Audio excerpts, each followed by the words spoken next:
So I think that you shoot to the north.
From Love Field Airport in Dallas, Texas, this is Runway DFW in color.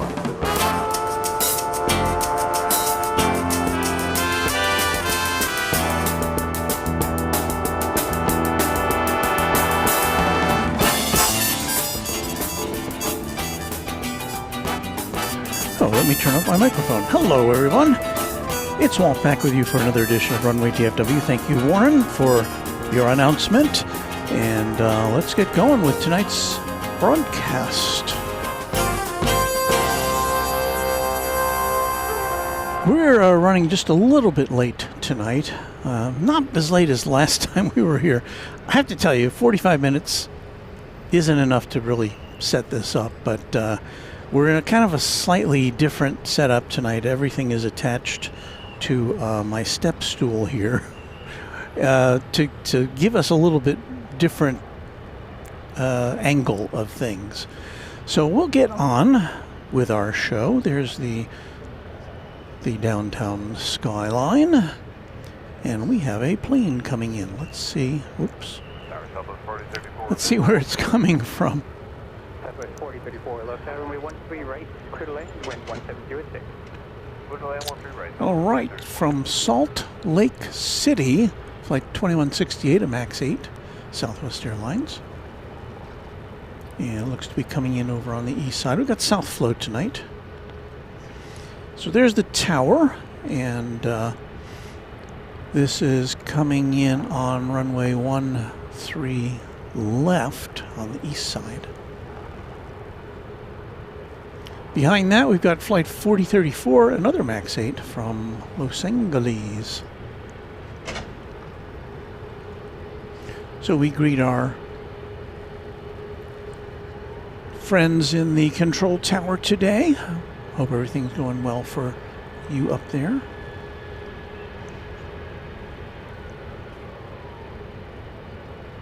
Our sight lines to the east side runway is somewhat limited. We can see the planes touching down, and sometimes we can get them turning for the terminal, but sometimes they'll go out of our view depending on how far down they go.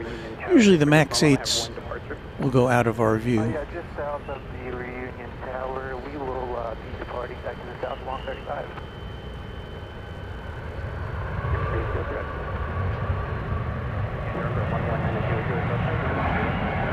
Because the MAX 8s tend to go long.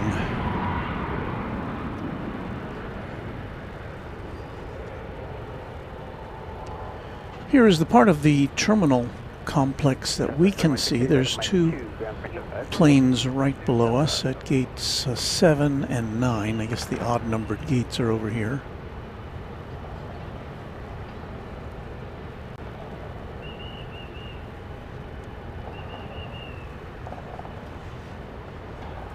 So there's one of them, one of the planes. That's the gate 9 jet. And I'll get to your correspondence here in just a second. Let me get all settled in.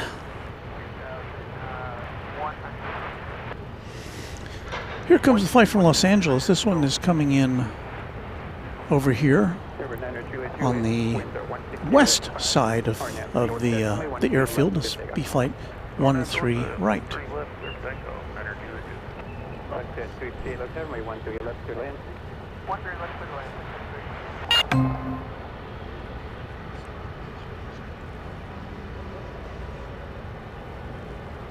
Hope you're having a good week so far. We were last with you on Saturday afternoon. It's a little bit chilly then. This evening, it's pretty pleasant. Yeah, but it's the calm before the storm, and we'll get into that as we go through the evening here.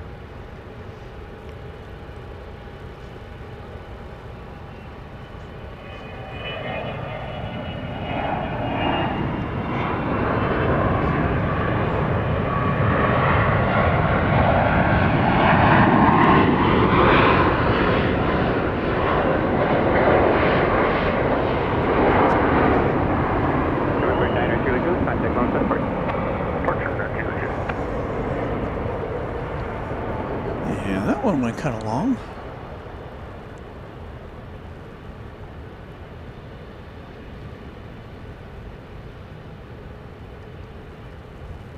Helicopter service still. You'll be leaving the class Bravo in about a mile. Later service is terminated. You can contact the Dallas Executive Tower at 127.25. We'll contact Executive Tower. Thanks for your help. 363 Whiskey Delta. That pretty much went all the way to the end. I don't know if it went quite all the way to the end. There's probably a little more runway left to go. 2920 left there, runway 13 left. Clear land number 2, following a Phenom on a 3-mile final. Clear land 13 left, Southwest 2920. We have a new member to welcome, Mariana, Texas. Thank you for being a Twin Jet member. I recognize that name. Have you been around before? Patrick Lloyd, we salute you for being one of our long-term members. 30 months. Thanks, Walt, for a great stream. Great job, mods. Yes, applause to our mods. And thank you to Patrick Lloyd. Shiner Bugai 40 or 94. Is it Burr in left field? No, it's 52 degrees. Very gentle wind out of the south at 5 miles an hour. So 52 degrees Fahrenheit, that is. So everything is very nice here tonight. But what we do have in our future, though, is a winter storm watch starting Friday.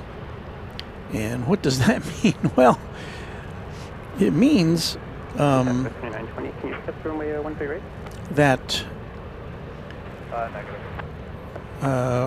if indeed Founders Plaza does open on Saturday, 3 days from now, over at Dallas Fort Worth International Airport, we may not be able to get there. And that's because the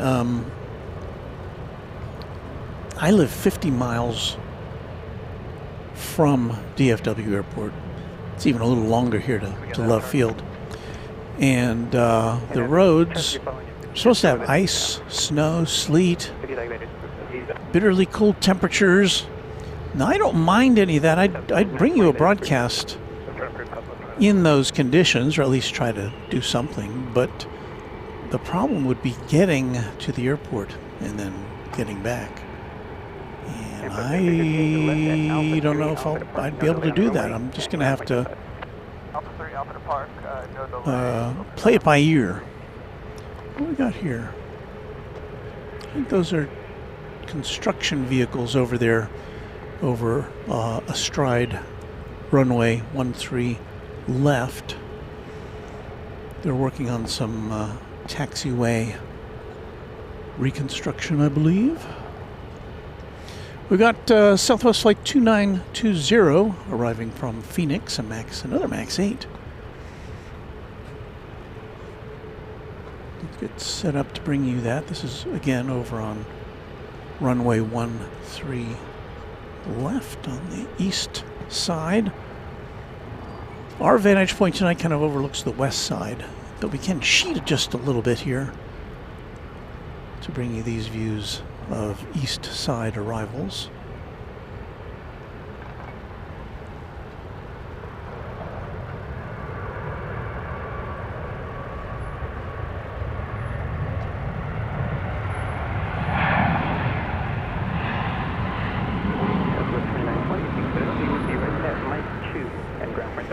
That's as much as we can see of that.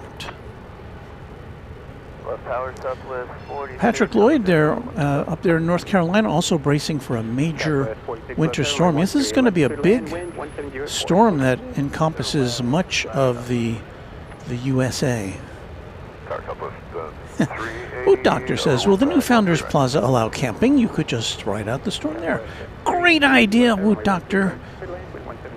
But I haven't seen the rules. Haven't seen the rules for the new Founders Plaza yet, so I don't know if camping will be allowed or not. I've kind of camped out there for, well, not really, but I've been there for many hours at a time, let's put it that way. We have, you can see there, the withdrawal of a jetway there at Gate 7.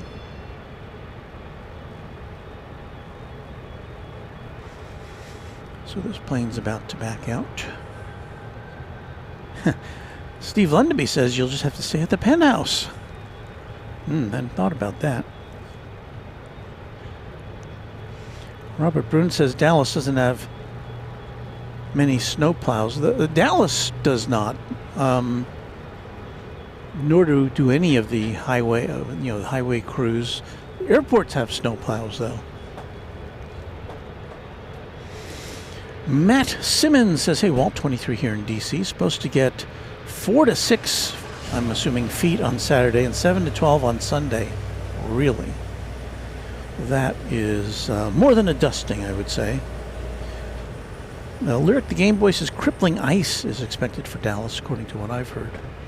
And I don't like the word crippling when it comes to ice.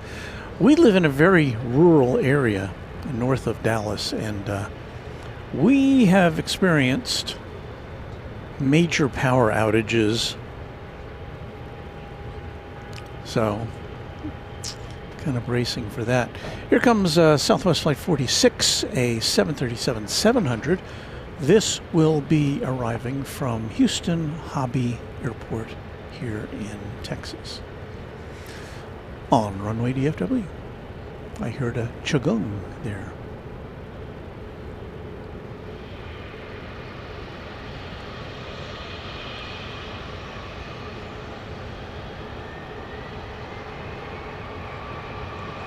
Now the 700s usually come to a stop a lot sooner than their larger brethren. Let's see here.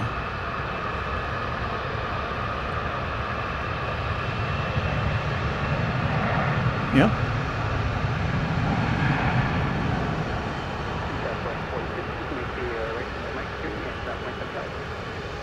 Let's see it make the turn.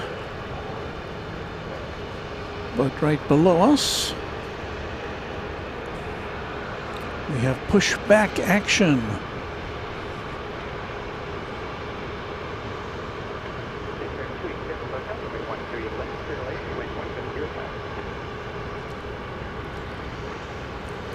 Our good friend 757 Chip, we salute you for being a Runway DFW member for 32 months. Walt, do you recommend snowshoes or ice skates for the reopening of Founders on Saturday? Snowshoes or ice skates? I don't know. It sounds like it's going to be quite the mess, weather-wise. We'll keep you updated. It's Flight 380 coming in from San Antonio, Texas. It's a 737-800. Hear those jet engines revving up just below us.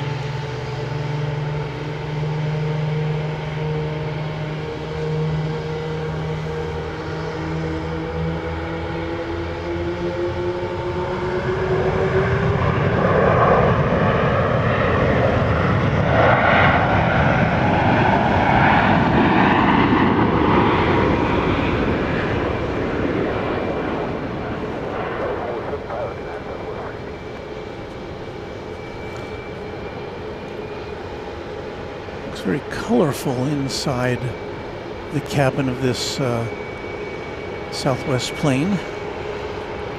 They've given it a red tinge.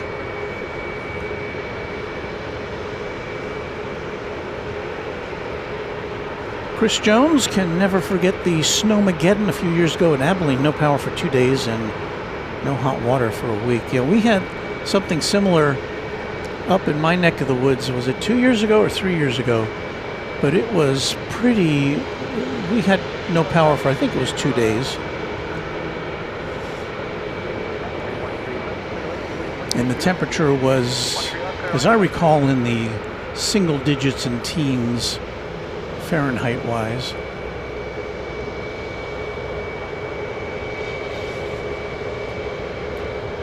Our next arrival is Big Stripe.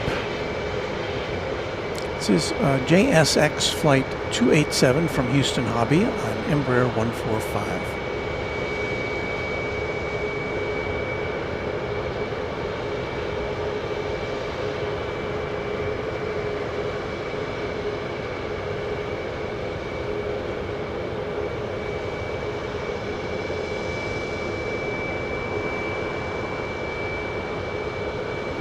A long dart, as our friend Luke the Random Spotter refers to that aircraft.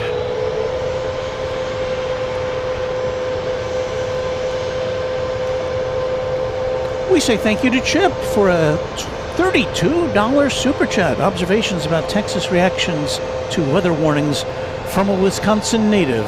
Tornado warnings, break out the folding chairs so we can watch snow. Oh my gee, it's the end of time. Thank you for that, for those observations, Chip. And yeah, I know what you mean. I'm a northerner as well, and so I don't get as freaked out as a lot of the natives do here. Flight 52 is coming in from Houston Hobby Airport. It's a MAX 8.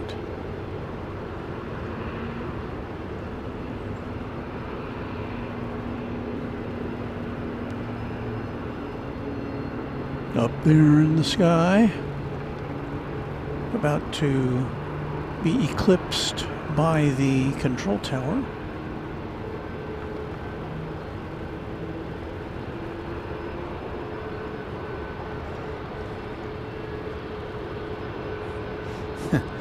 And the dispatcher, our moderator and channel member, Quadjet channel member, says, thank you for your very, says, so accurate as an Ohio native. Yes. Now, Mrs. Runway DFW was born in Austin, Texas, so she's technically a Texas native, but grew up in the Cleveland, Ohio area, so she's well attuned to wintry weather, although she's come to appreciate the fact that we don't get as much of it here as Ohioans are subjected to during the year.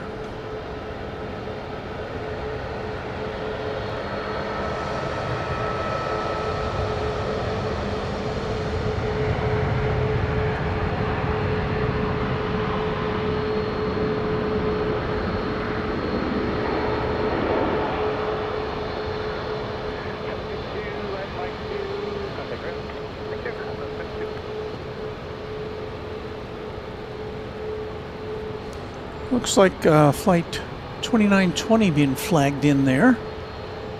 It arrived a short time ago from Phoenix.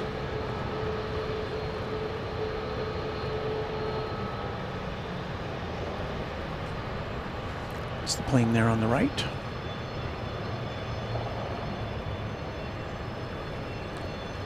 Let us observe the jetway being connected up. Well, the plane guy says we got a P-8 Poseidon coming in. Indeed.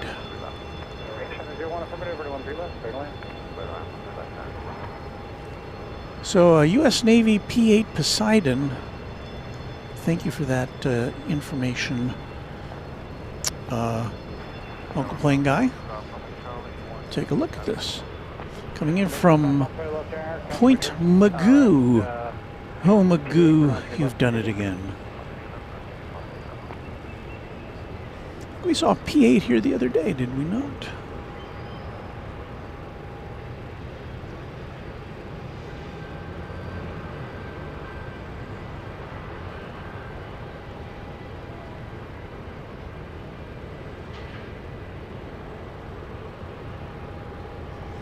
My recollection is that this is a military version of a 737. That's all we'll see for now. It could wind up parking over there somewhere, so maybe we'll get another look at it. But thanks again for that heads up from Uncle Plane Guy. And the random spotter also alerted us to that. Thank you, the random spotter. Hey, we've got a special greeting for the random spotter. Our good friend, Warren Barnett, who is the announcer of Runway DFW, had a little shout out for our friend, the random spotter, on his Platters That Matter broadcast on Saturday evening in Sydney. Let's take a listen. Yeah, that's Kiss and Detroit City Rock from the Destroyer album from 1999. We played that very specially tonight for a guy over in the United States who's in quite a number of the airline chat pages, as it turns out. He's Luke the Random Spotter, and predominantly on Runway DFW. That's Dallas-Fort Worth, of course. And a very, very good evening to everybody listening from Runway DFW tonight. A great live stream. And Luke is a wonderful guy. He's one of the moderators. Luke, that was for you, mate. And nice to be able to talk to you a couple of times this week, too. It's just fabulous. You're on 107.1 Highland FM. Warren Barnett with you in the chair, going right through until 10. Thank you, Warren. That was lovely. And congratulations and thanks to our pal Luke, the random spotter, is here with us this evening.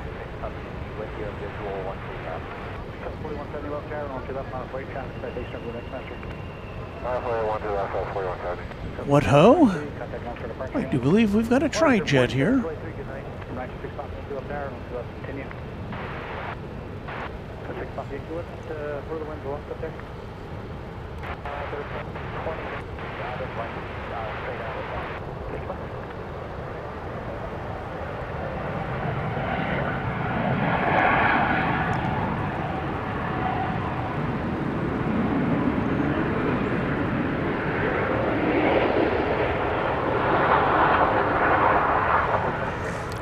was a Dassault Falcon 50. Left and out, just keep moving all the way to signature 1, traffic in position, traffic 3 miles out, and monitor ground. Hey, what's up? And we love the tri-jets. Is that the, hang on, I think we had the Navy plane go through there. There it is. The P-8 Poseidon, Sub Hunter.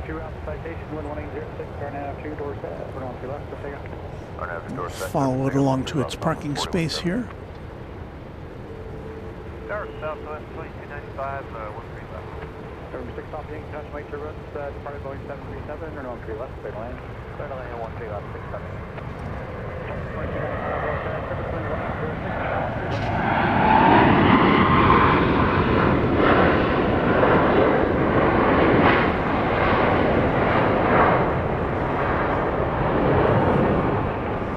Love Field, I guess a lot of airports are like this, but Love Field, you just never know what you're going to see.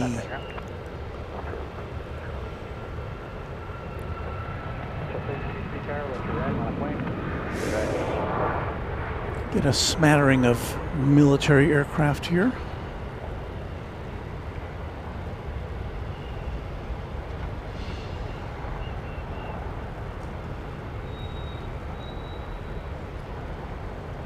Not quite the variety you might see at Honolulu Airport with our friend Patrick on reverse ops.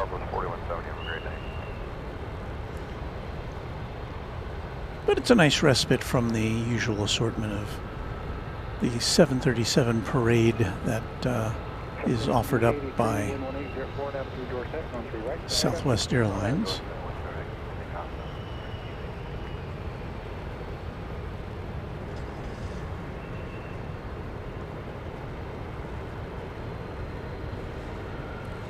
So where's the support team? Oh, there I see the illuminated flashlights waving it in. I guess that's where it's going to park.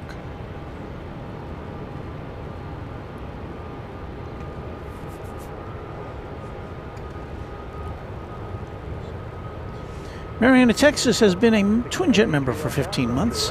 15 months and counting. Love supporting your channel, Mariana, Texas. I love being able to say that, so thank you so much.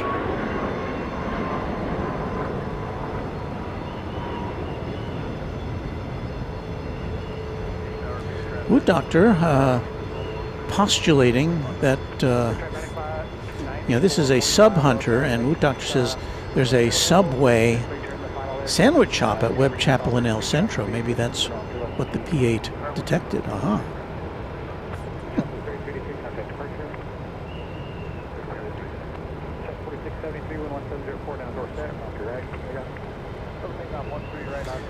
Chip says back in the 80s you could see P-3s operating out of Moffett Field in Mountain View, California. Quite a sight when they would buzz you while driving on the 101.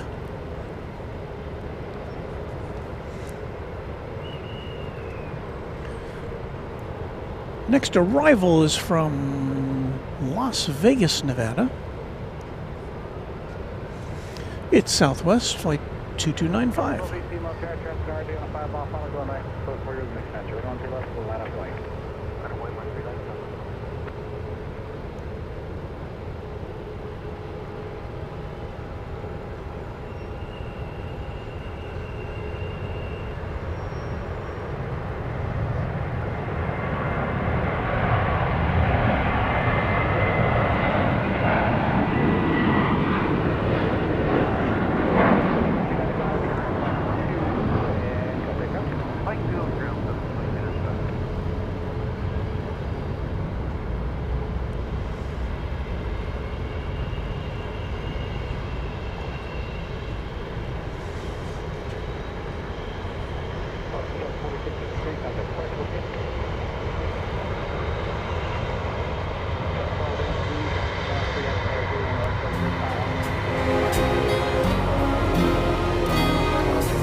This is Runway DFW After Dark.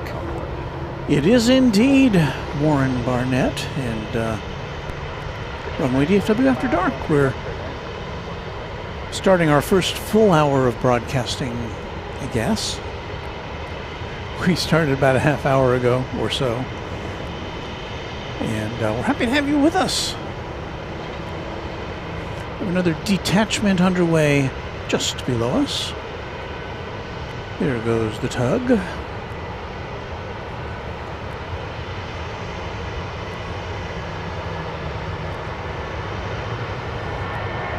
Marietta, Texas. I must call it a night as I work 7 a.m. to 8 p.m. tomorrow. Woo. I do take off for 2 hours, but still a long day. I know what you mean. I'll be up at 6 a.m. tomorrow to go take my grandson to school. I enjoy doing that.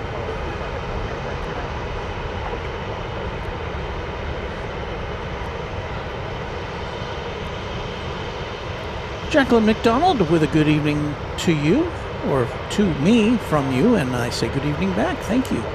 Anna the Dispatcher with a $5 super chat.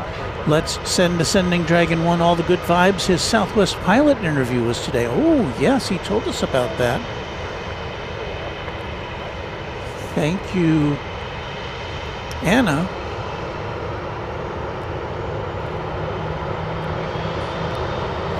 And,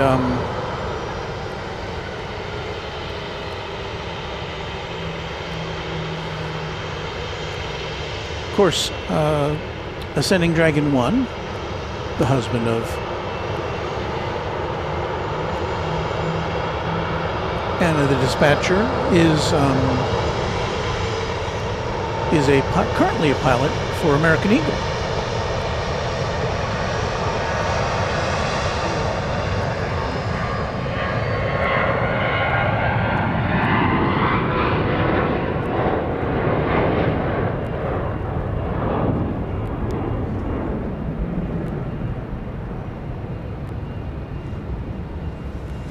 So we've got a Learjet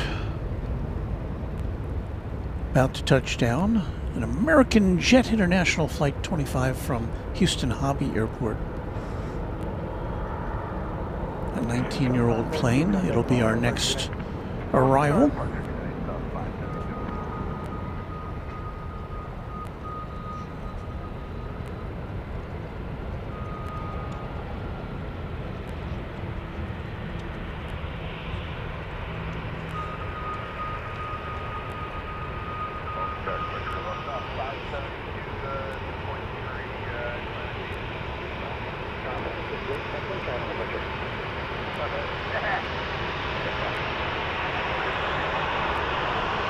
I hear a plane, but I don't see it.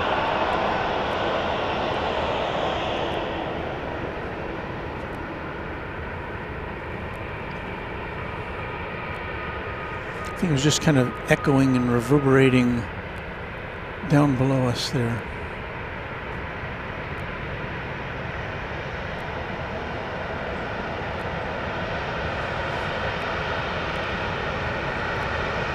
Oh no. Oh, there's a plane. That's what we were that's what we were hearing.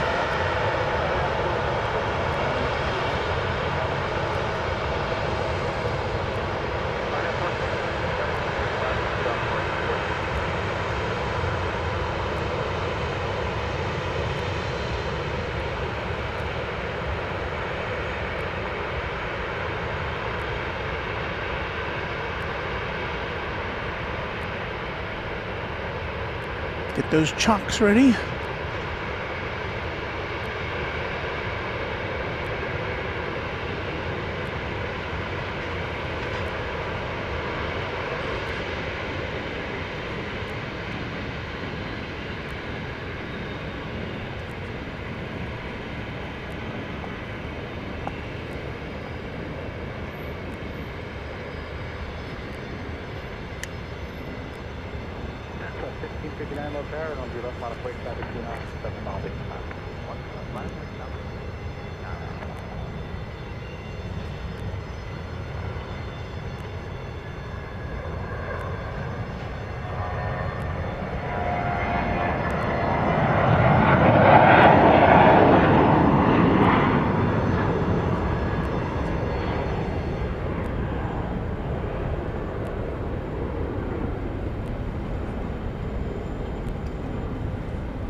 Charlie 3, Charlie, the ramp, monitor ground.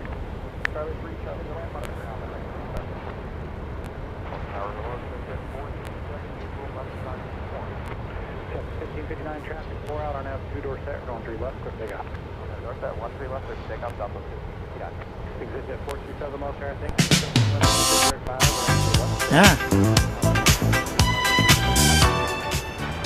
Yeah, I was trying to load some new music into our system here. And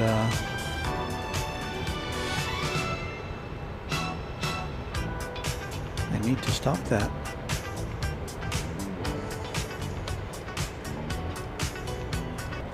There we go.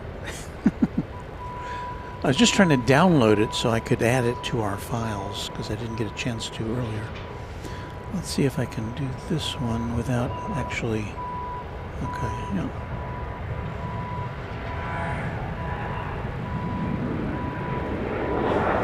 So yeah, we'll have 2 new songs. That was just kind of a preview. Let me add them in. Import files. 1559, contact departure, good night. Departure, copper. Yeah, good night.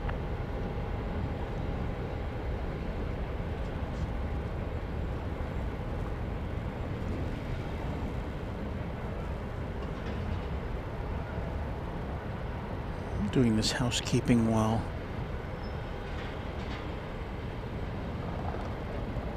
keep downloaded. Okay.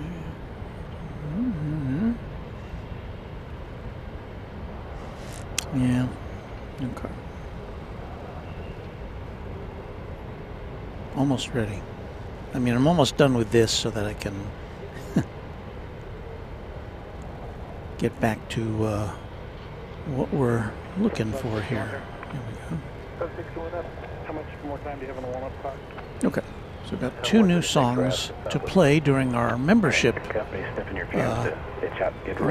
crawl. I did have barbecue.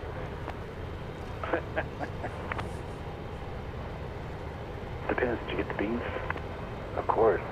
Did you get the beans? What does that mean? What's that code for?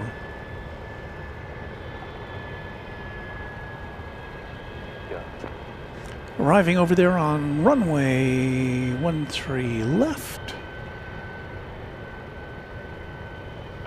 Exit 427 Alpha 3 Alpha to signature 1 monitor ground. Alpha 3 Alpha to park monitor. That appears to have been an Embraer Phenom 300 coming in from Baltimore, Washington. Now let's check out that Navy plane. Is it over here somewhere? Here it is. South 161 low star, I think. There's nobody inbound. RNAV 2 door set. Going through right. Take it. So there's a little activity around the Navy P3 Sub Hunter, which we saw come in live on Runway DFW.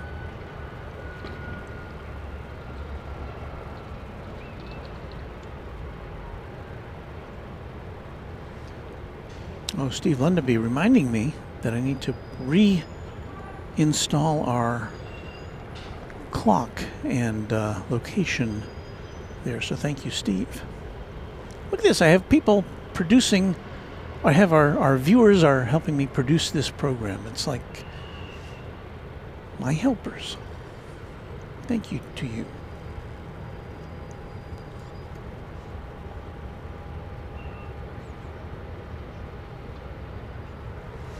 Right. 4030 left tower, don't forget left way. Back on the commercial side of things.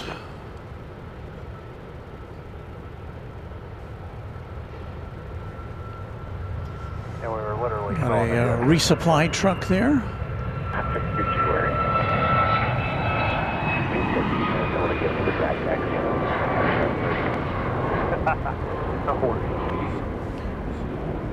I see our pal Sarah the Real Deal in the chat with us.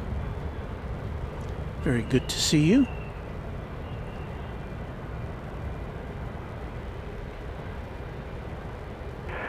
South 1161, contact Lone Star departure. Good night. Go to Lone Star. Good night. Good one. So Mr. Scott D says the submarine hunter carries torpedoes and anti-ship missiles. They've been known to carry air-to-air missiles as well. And when Chinese fighters get too close, it will open its weapon bay. Is that like opening the pod bay? Open the pod bay door, Hal.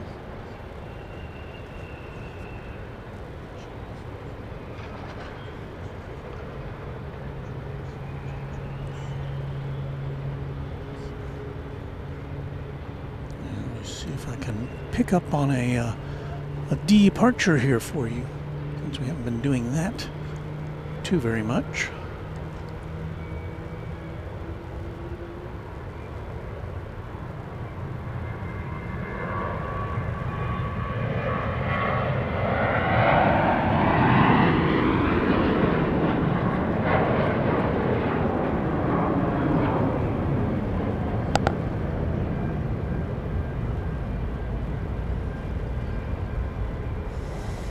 Taking off on 13 right. Southwest 4030, contact one star departure, good night. Flight 4030 going to Midland, Texas. 737 700.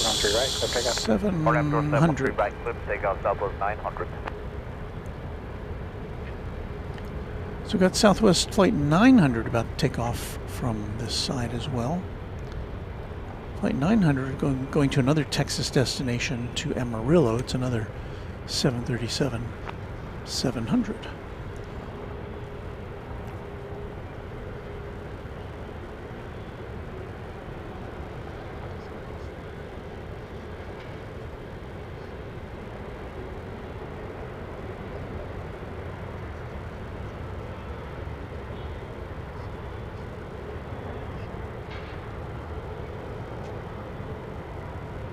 Quest 611 tower, run to your right, line up wait.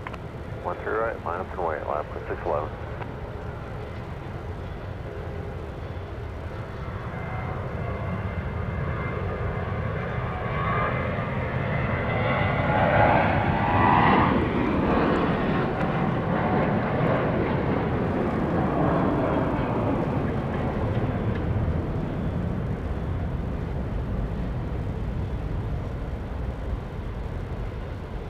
Quest 611 crashing returns from the Boeing 737, wind 1705, we're on 3 right, start takeoff. 13 right, clear for takeoff, Quest 611. Southwest 900, contact. Yeah, there's a plane right behind it. It's going to be a Pilatus PC-12/45 going to Corpus Christi. It's a Quest diagnostics plane, which I believe would be carrying tests, medical tests and results, samples, things like that.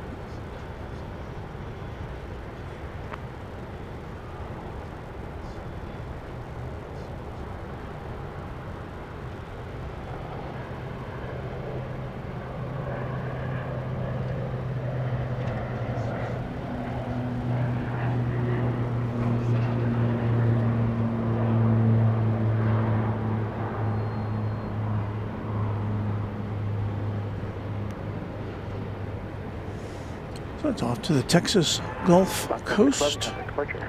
Contact departure, live Quest 611.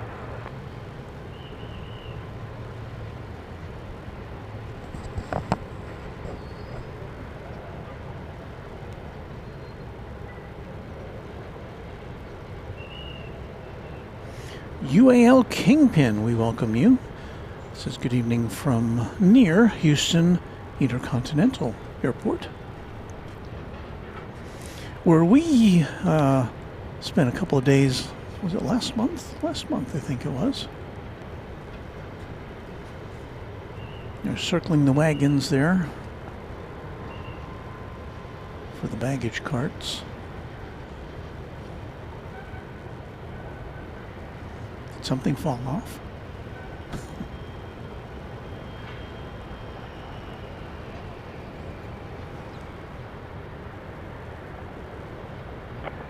Southwest 1315 left tower, wind 1706, starting after door set, we're on 3 right, clear takeoff. Alright, door set, 13 right, clear for takeoff, Southwest 13. Southwest Flight 1315 is going to San Diego. It's a MAX 8, and we will look at that next year on Runway DFW. Very nice to have you with us on this very pleasant Tuesday evening in North Texas, on a week when, as we discussed earlier, we're in the bullseye for winter weather. 1482 low tower, runway 13 right. We'll line up and wait. Supposed to get here on Friday and continue through the weekend. Could get snow, could get ice, could get freezing rain, could get a mixture. It's going to be very cold. And this is also the weekend when Founders Plaza was supposed to reopen at DFW Airport, so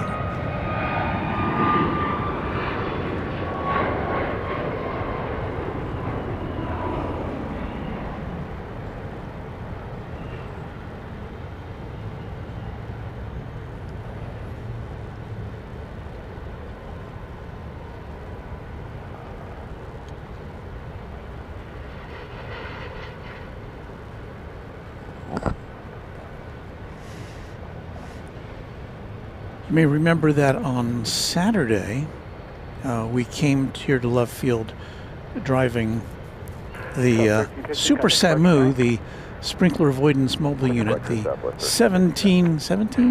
18-year-old pickup truck that we have on standby. I am pleased to say that my regular vehicle, my electric car, is right over here next to us. So we have it back with 3 new tires. One of the tires was already just a couple months old, so new tires all around.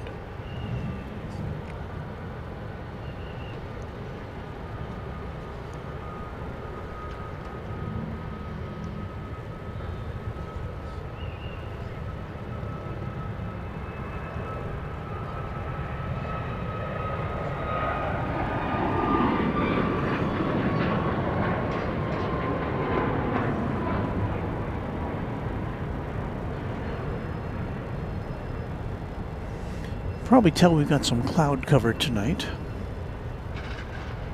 Low tower, Southwest 2204, we did just inside of Weenop, 13 right. Southwest 1482, contact departure. 1482. Southwest 2204 low. So it's like 1482 off to Reagan National Airport in Washington. That's a MAX 8. And our next incoming flight is going to be from Kansas City, another MAX 8, flight 2204, Southwest Airlines, but we've got a minute or two to wait till that. Michael Flannery, channel member and moderator. Well, it's that time of year for the stock show in Fort Worth that brings cold weather. It does. That is a harbinger of cold weather, that stock show.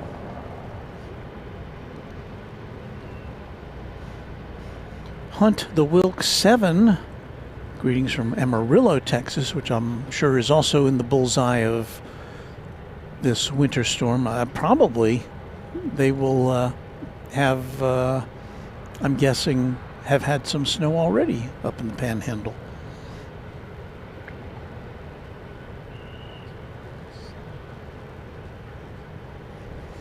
Brian S. 6298. Saying hello and howdy to you. Just Plains Crazy says the bread aisle at my local Kroger store already getting sparse. LOL. Yeah, that's something that happens. I don't know if it happens. I guess it happens most places where there's about to be some bad weather. The storm or the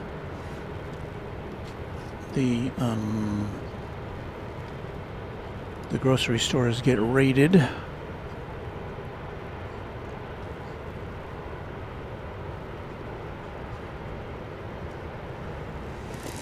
And we haven't made our visit. We usually go to the grocery store on Mondays, and we didn't last night. We kind of stayed in. I made sandwiches, so we'll probably have to get out there tomorrow and see what we can scrounge up.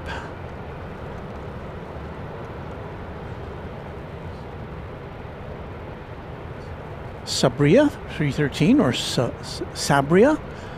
Good evening from the United Kingdom or from London. And hello to you. UAL Kingpin says, I am new to the channel, and so we are welcoming you.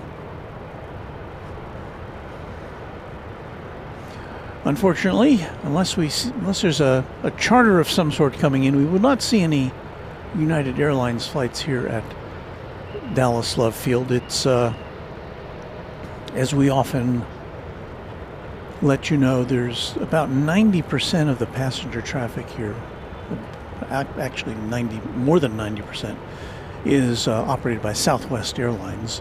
Southwest is the home, or Love Field is the home for Southwest Airlines.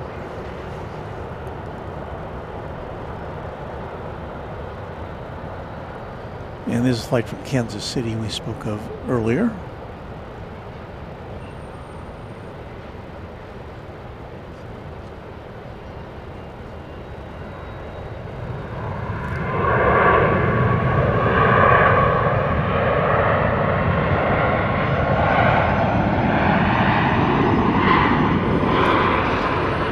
So the other commercial passenger traffic here at Love Field is down to Delta Airlines, which operates a handful of flights between here and Atlanta each day, operated by the 717 aircraft.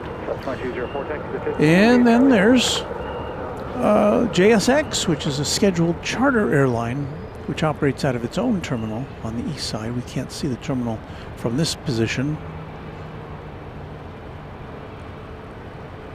And they go to a bunch of destinations. Probably, I would guess, in terms of passengers, they may have the second highest passenger load here for commercial, semi-commercial flights.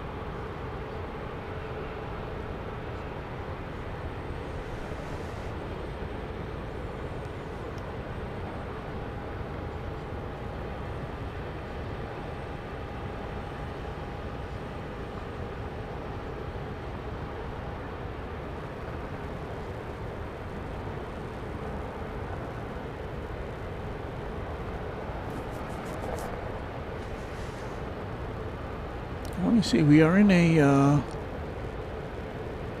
time of limited activity here, I'm going to say. So this is a good a time as any to debut some of our new music and to salute our Runway DFW channel members. Shall we do that?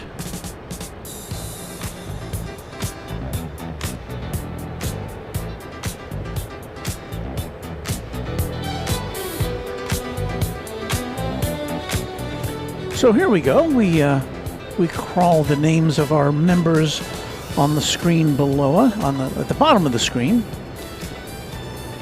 Top of the list, as always, is our very good friend and channel sponsor, James Webb. Thank you, James, for all you do to support and underwrite our activities here at Runway DFW. Good evening, the wind 1605, our now to left, Now we are going to delineate for you the members of the Quad Jet section of the Runway DFW membership list. We prepared this list at 11 a.m. this morning, so if you're new to the channel as a member since 11 a.m., watch for your name on an upcoming broadcast. So thanks to 757 Chip, to Quad Jet channel member Airplanes FRA, Alan J, Alan Silva, Alaska Plane Spotter, Alice Mabel, Angela Smith, Anna the Dispatcher, Beaker and Honeydew. We say thank you to Bev A, to Brian D, Charlie Bull, CPB 99, Chuck TXK, Cloudy Sayers is another Quad Jet channel member and friend of the channel, Cubs Win, Darren Sorello, David Rutherford, Deeg, Doug Jackson, Dronoki, Dwayne C, Eric Coupe, Hagler 17, HD Kraut, James Webb, John Lipman, Josh Aldrich, Ken Schmidt, Kevin Kelly, Kirby Brooks Sr., KS Abgeek, Lello, 1787, Lori M. M1ZZKT. Is there a way to pronounce that I'm not aware of? Michael Flannery, Michael Hale, Michelle RS, Mike G. Once Upon a Time, Only Planes Network. Quadjet channel members Patrick Wooters, Paul S1188, Pete Nordine, Payathon.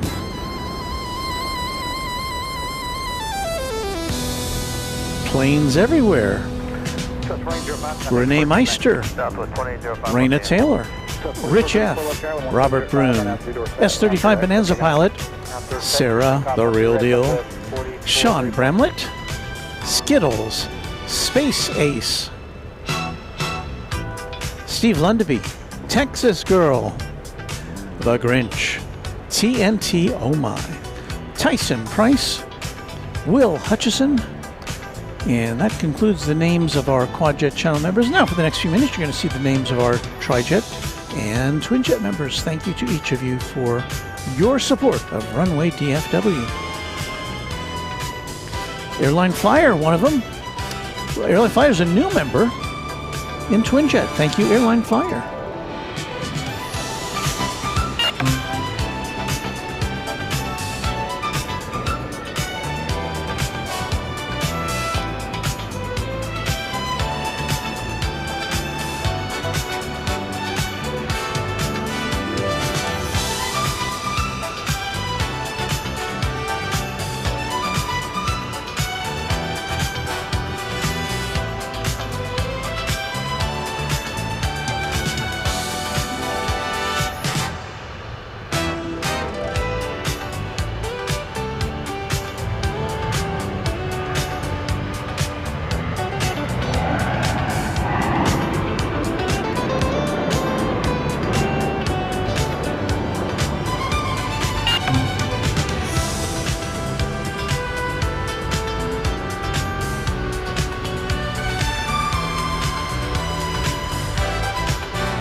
We welcome another new member, user user D4E1I.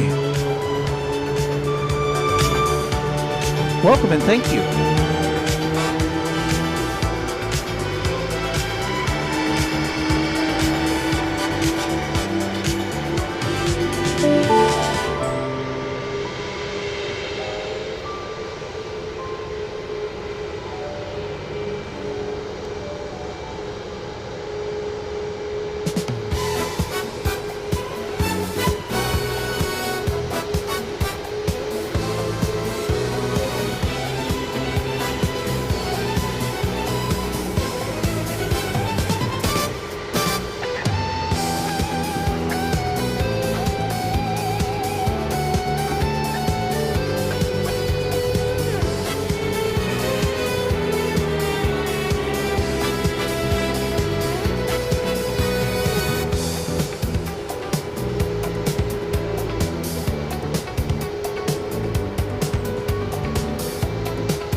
And we thank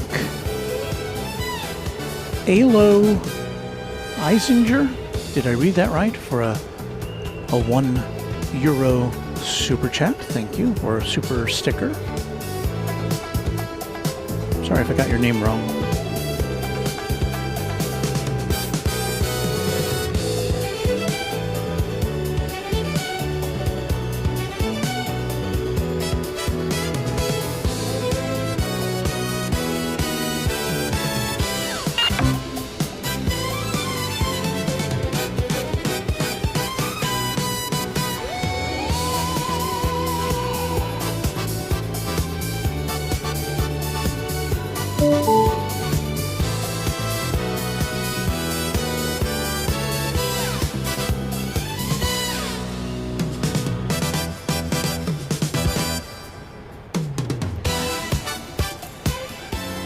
Big thank you to Richard Hamby 457 for upgrading their membership to Quadjet, the highest level. Thank you, Richard.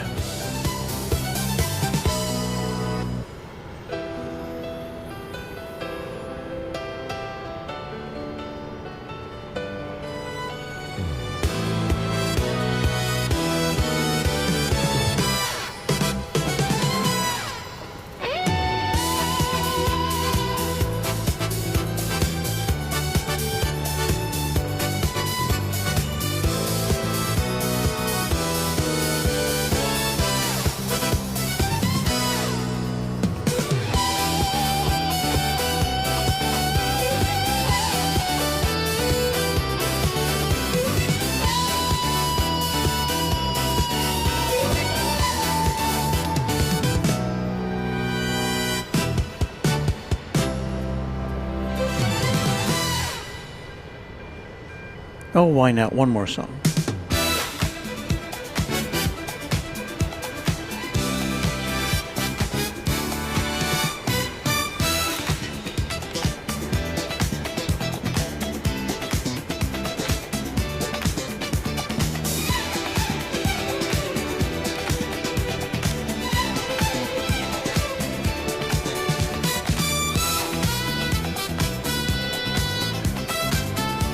Looks like this one's going to overnight storage.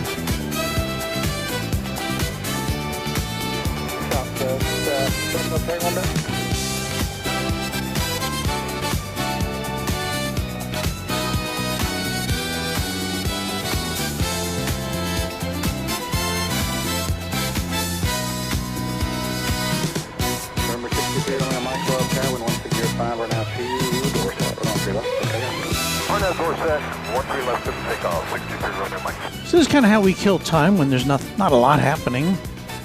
So I hope that was interesting. We do have Flight 57, Southwest Airlines, a MAX 8 off to Houston Hobby Airport over on the east side. We will be able to see it, I don't know how much we'll be able to see of it. You'll see it roll down the runway. And I see that Richard Hamby first upgraded membership to Trijet and then went on to Quadjet in just a few minutes. I hope you didn't push the wrong button, but I'm glad you are with us.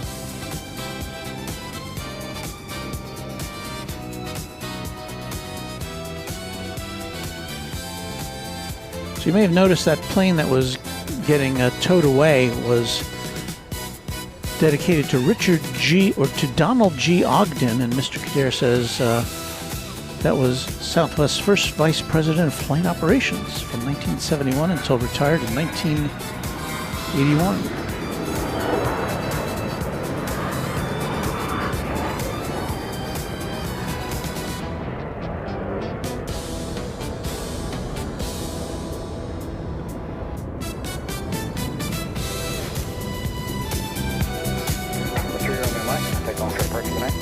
Good departure, 3-0 Mike, have a great night. 7 on that door set, we're on 3 left, there they go.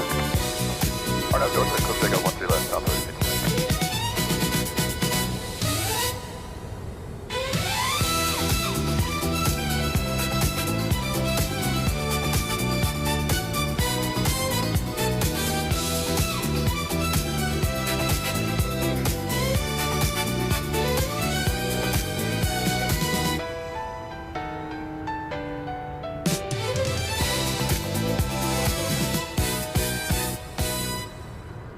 And thus concludes our musical interval.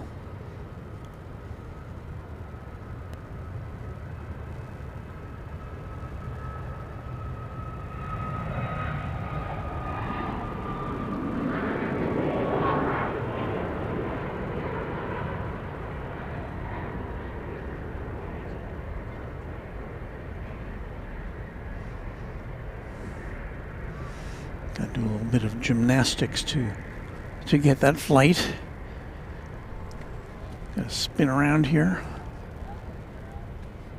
Well, right now, down below us, everything is quiet. The gates are empty. South 57, contact departure. Y'all have a good night. 57, we'll see you guys. We'll do a little peek into the terminal here and see that the seats are empty. The Starbucks, is that a Starbucks? I'm not sure. Not a lot going on there on this Tuesday night.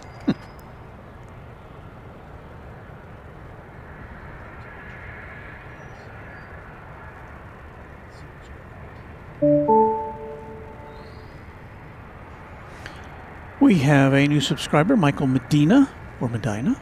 Welcome. Subscription is free, and it does give you entree to the Runway DFW chat room after a 5-minute wait time. So, hope to see you in there. Pop in and say hello. Take another look at that Navy P3 that we saw earlier.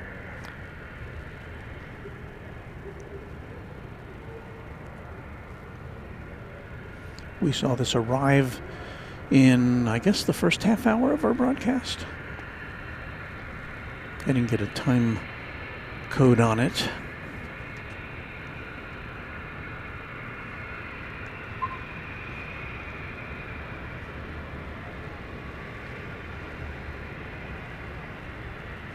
Mr. Kadir says the Chick-fil-A looks so good right now. Was that a Chick-fil-A in the terminal? I couldn't tell. We do have a Chick-fil-A, which is right at the end of the road leading in to the airport here, Herb Kelleher Way. I'll give you a little shot of that. Maybe they'll give me a free meal. It's an unusual Chick-fil-A. It's a drive-through and walk-up only. They don't have any indoor seating, but they are open till midnight, which is nice.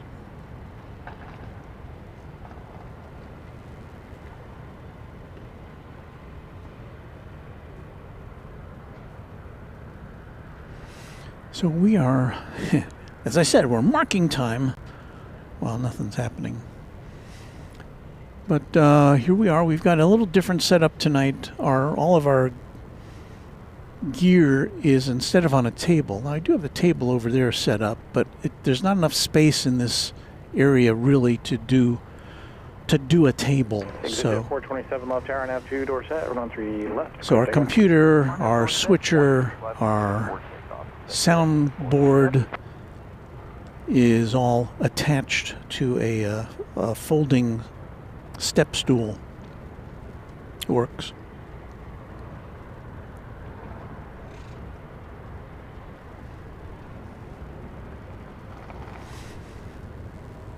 I think we can zero in on a dart train. See if I can find a crossing here. There we go.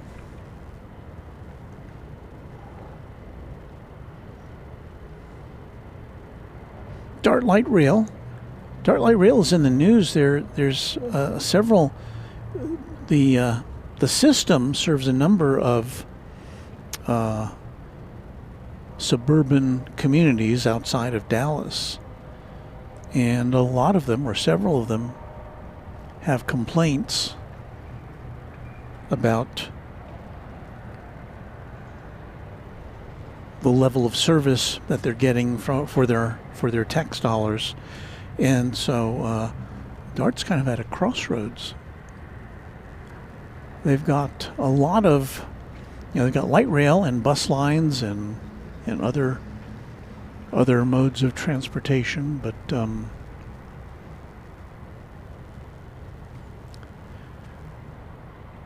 if these other communities pull out, it's unclear as to what's going to happen to DART.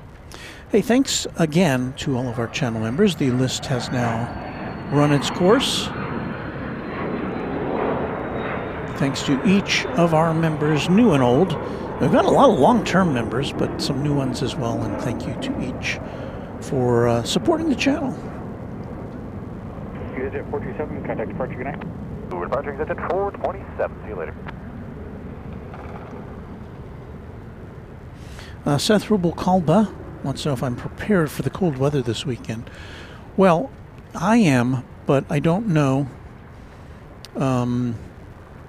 I don't know if that will mean that we cannot broadcast this weekend. It's entirely possible that this winter storm will keep us from traveling to either Love Field or DFW Airport, as the case may be.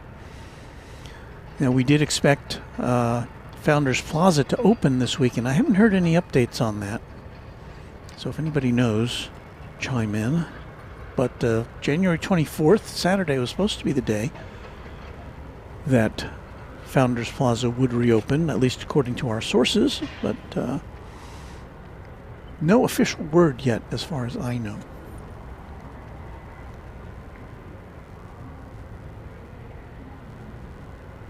Jeffy wants to know if I've acquired my DART permit yet. I've communicated several times with DART, and I have received no response.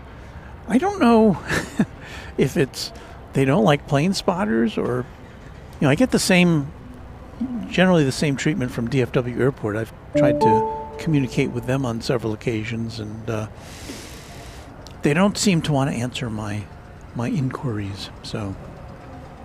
But as long as they let us broadcast from Founders Plaza, that's okay. Now, DART was there's a DART was a multi-rail station just north of DFW Airport where we did one unscheduled Sunday morning broadcast, and it was great fun. We couldn't see the planes land. We can't see them take off, but we could definitely see them.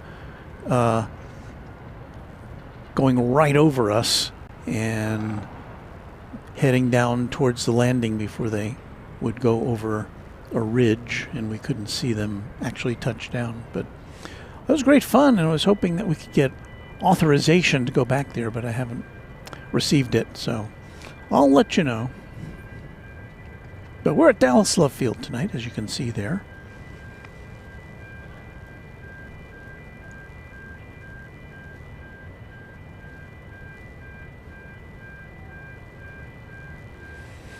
Well, I definitely can do a live broadcast of the falling snow as long as our communications hold out at home base. We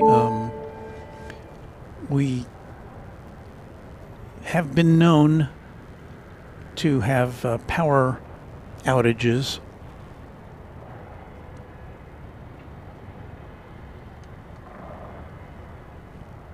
Because we're kind of in a rural area, and if one little branch falls on a power line somewhere, we're cooked.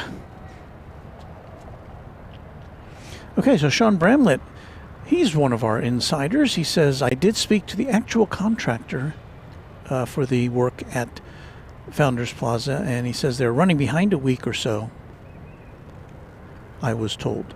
So I guess that's fine. I hear some cheering. I don't know what that is. We're looking inside the baggage claim area there. There's not even anything going on there, is there? No spinning carousels for us to observe. This is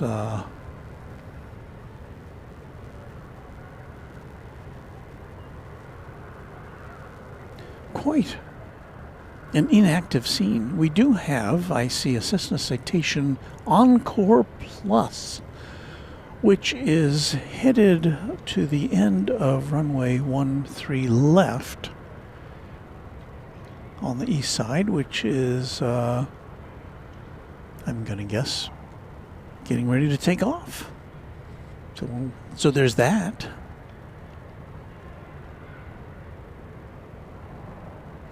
Mr. Kadir says, if you can broadcast this weekend, can you do the best takeoffs of 2025? You know, if I was really super organized and I logged in all the best shots from every broadcast and I could easily compile them, that would be one thing. But this, there's not enough hours in the day for me to do that. So, I've tried to recruit Mrs. Runway DFW Juliet left tower, winds are 1505, on have door set, runway 13 left, clear for takeoff. as an editor, because she can do that, but I haven't yet convinced her. So anyway, I probably won't be able to do that. Well, here comes the Cessna Citation Encore Plus. There's that. Do we even see it? There's a plane in the sky above us.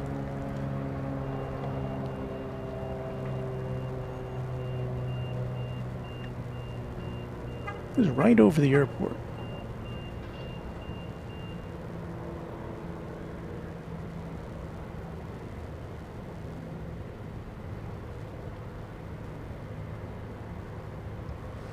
At maybe 2,000 feet. That was a Cirrus SR-22T. It originated in McAllen, Texas. And it was at 2,200 feet. That was pretty close.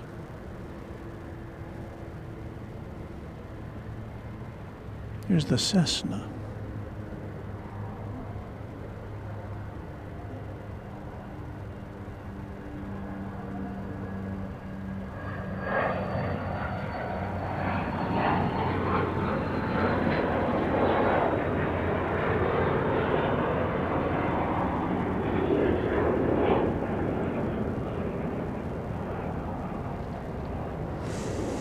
Into the night sky it goes.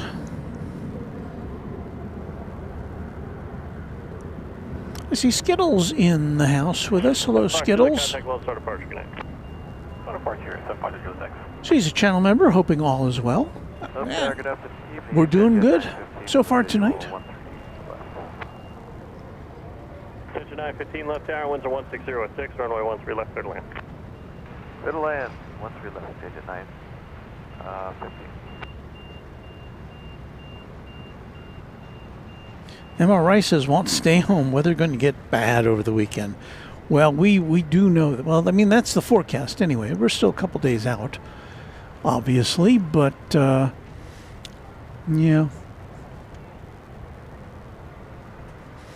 Well, I guess if we don't have a lot to do, then I guess the air traffic controllers don't either. It's nice for them to have a little time of relaxation.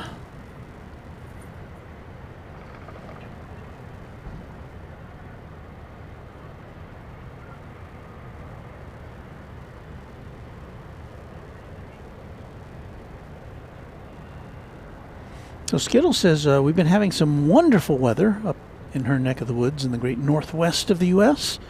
It's tough for the snowpack, but I have some flowers that are blooming. Wow. That's amazing.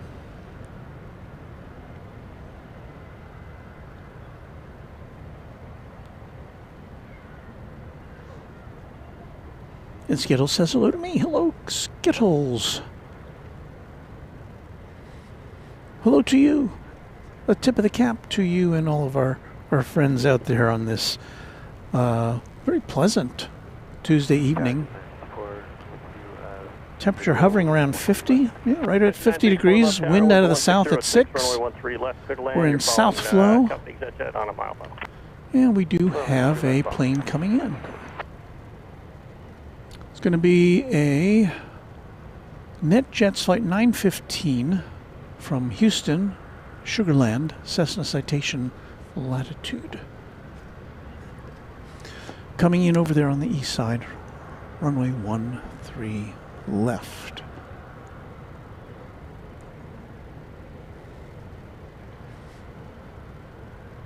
I do have to say, this is slow even for a Tuesday, which we've come to recognize as a pretty slow day here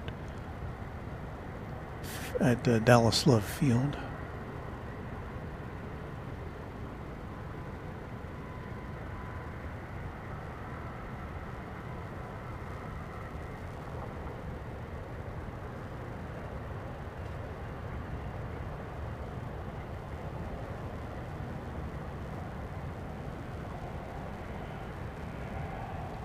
And we'll go back to look at the Navy plane, the P-3 Orion.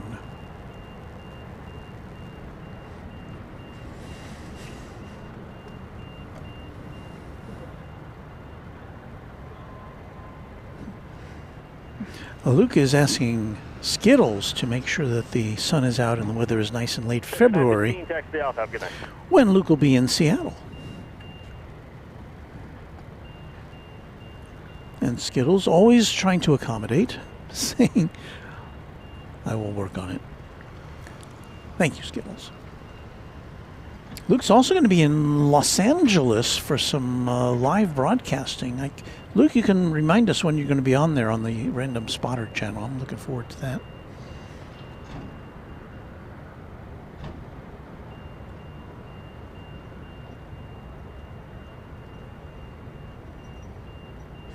Johnny Dodge, you're right. Channel member, friend of the channel. Yeah, I do live north of DFW. I'm kind of halfway. Well, I'm probably closer to the Red River, which is the border with Oklahoma, than I am to Dallas.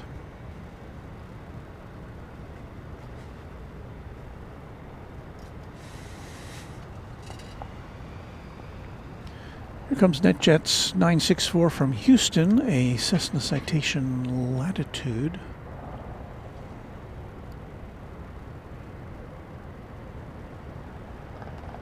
NetJets flight 964.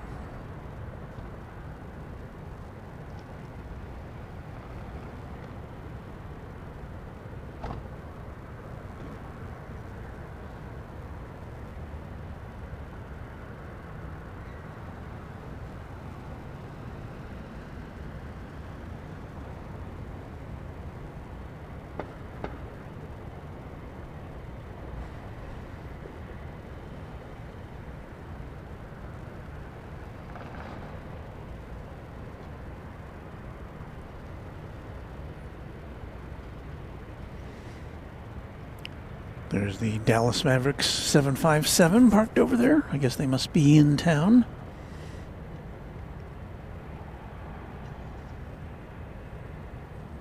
Center 964 Alpha to park. Have a good night. Alpha to parking. Good night. Center 964.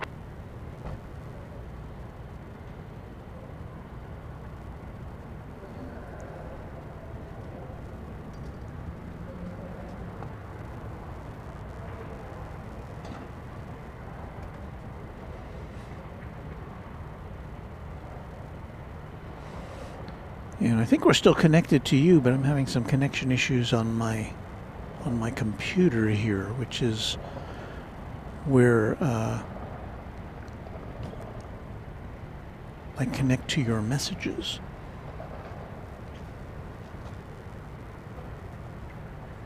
So I can display them and see them. Okay, I think we're back here. UAL Kingpin, I see they put landing gear lockdown pins on the P8. You can see the streamers on the main gears.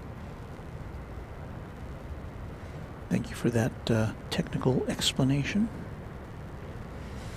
Andrew Wheeler, channel member, love the tower and baggage claim shots tonight. Well, you know, we do what we can.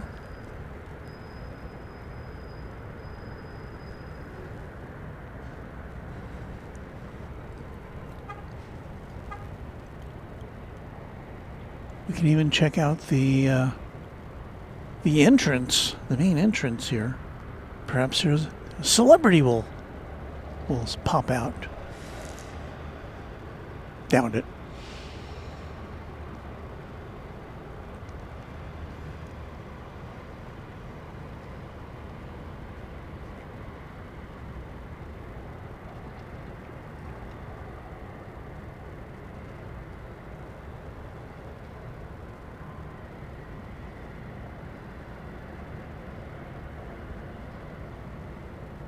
Skittles is saying, I really like the new Alaska Airlines livery on the Hawaiian Air jets. Very beautiful design. I guess you're talking about the wide bodies. I kind of like it. It's it's not a radical departure. I mean, the main thing is that they've got some design on the tail instead of the Alaska Native on the tail.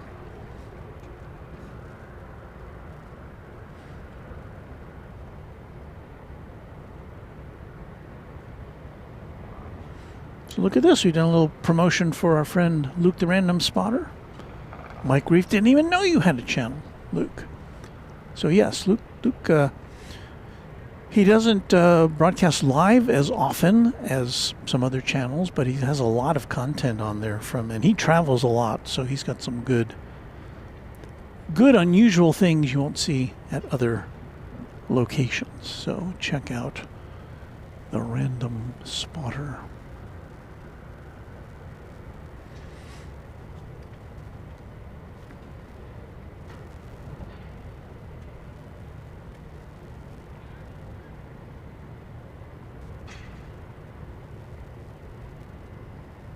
Tower, Share 718 is with you on the visual runway 13 right. Picture 718 left tower, winds are 160.5, runway 13 right, clear to land. Clear to land, 13. Oh, we've almost got a landing coming up.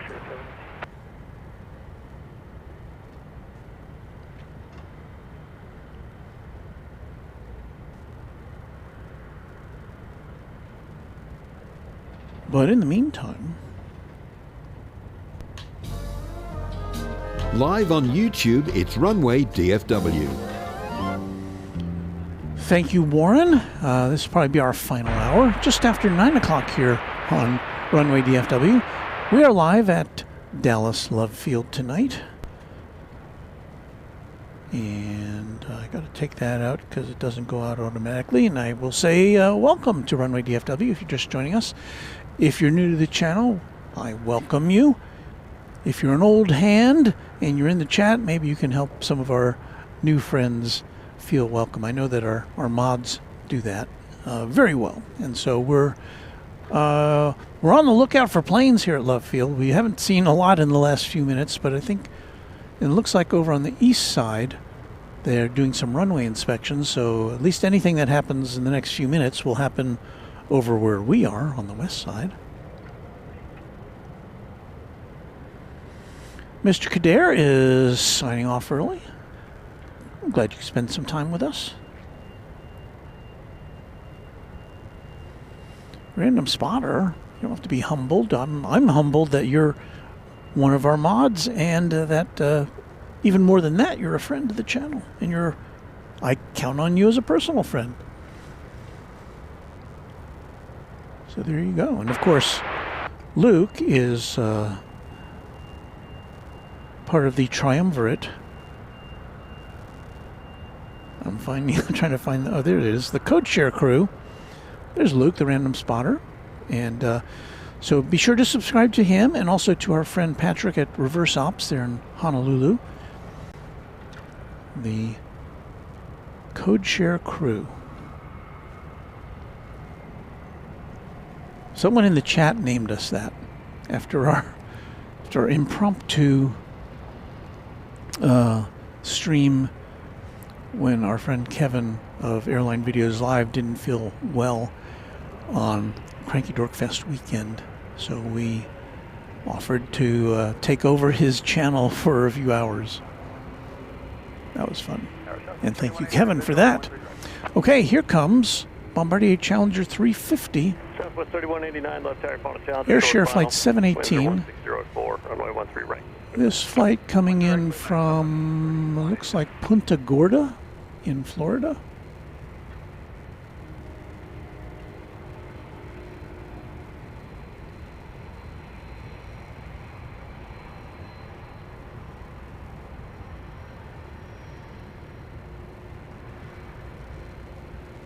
One bad thing about this location is we almost always miss the exact touchdown because the plane is behind one of the towers here.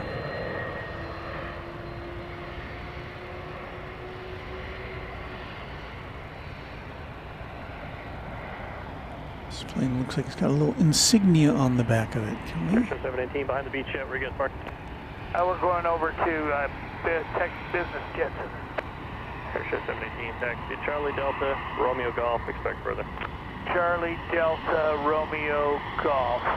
We'll expect further, Airshare 7. Charlie Delta Romeo Golf.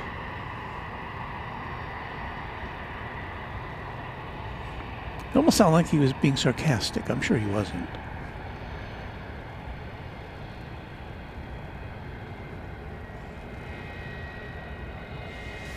All right, back to the big jets. Southwest Flight 3189. See, you wait around and you'll see some stuff happen. This is coming in from Baltimore, Washington International Airport, a MAX 8.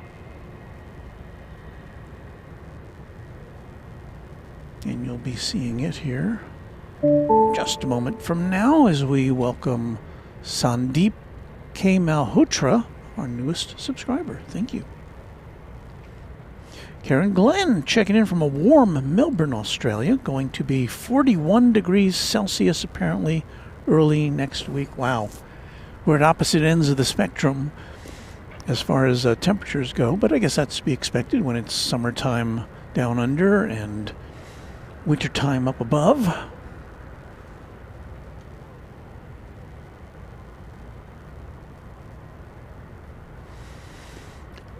The flight from Baltimore, Washington, 3 hours and 10 minutes on this MAX 8.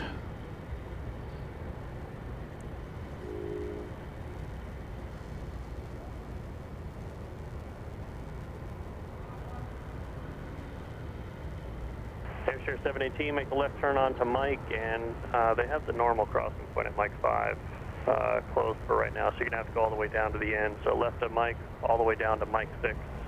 Cross runway 13 left, and then out. Copy that, understand.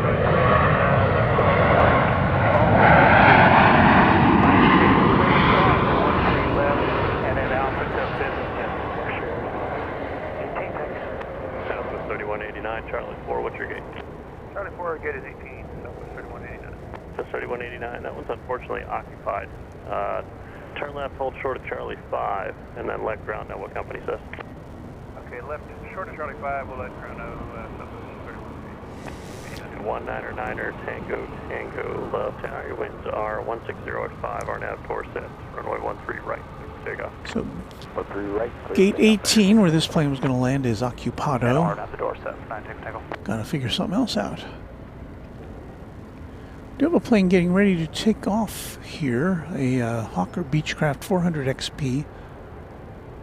No destination specified.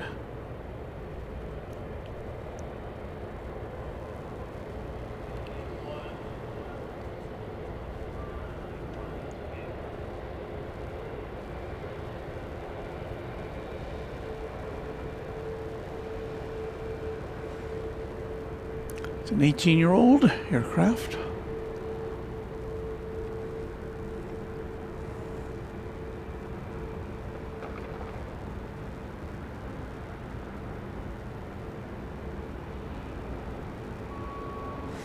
Getting some good looks tonight from the 7th floor of the parking garage, or the car park,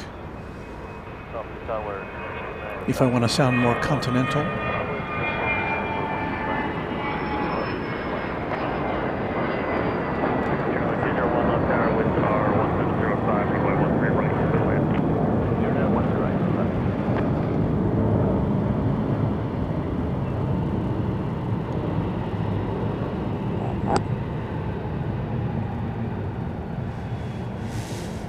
Alas, all the parking is going on as far as the gates on the other side of the terminal. Forward departure now. Take a tango after night. We can see 2 gates straight on there, and then there's 2 others that we can kind of see, get a side view of, but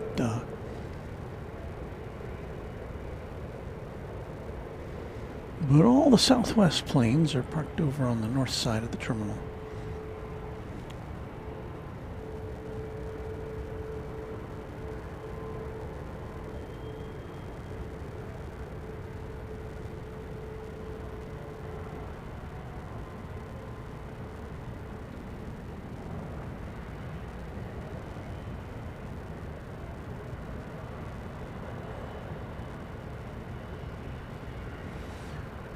John Southwell says going to negative 20 Celsius tonight in eastern Ontario.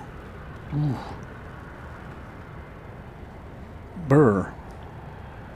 A Gulfstream G200 Galaxy is about to touch down. This coming to us from Tulsa, Oklahoma.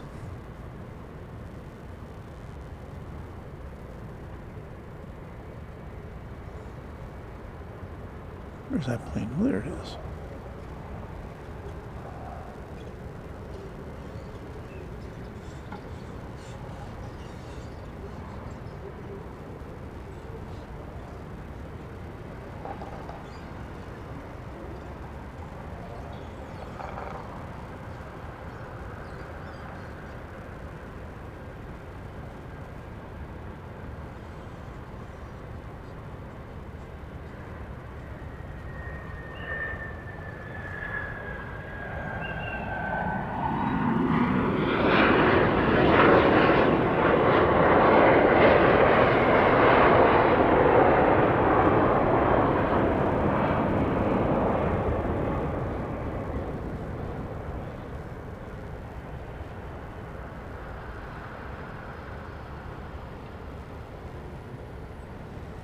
You'll notice we haven't done as many skyline shots tonight. Well, 201, stay parking.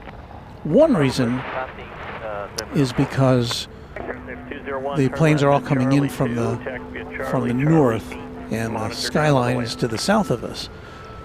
The other reason is we often have a camera trained on the Dallas skyline as our kind of throwaway shot.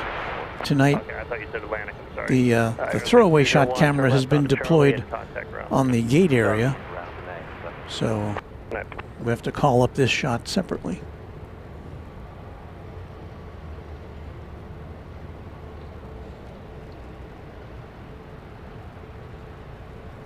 Do you have a plane pulling into, I believe it's gate 1.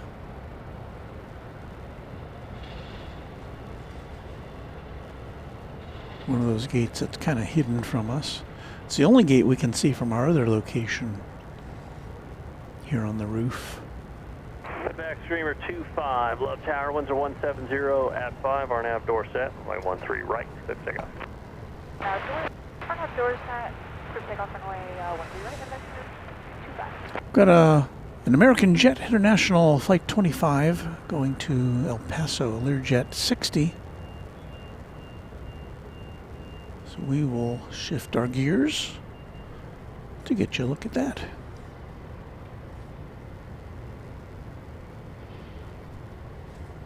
Here on Runway DFW After Dark.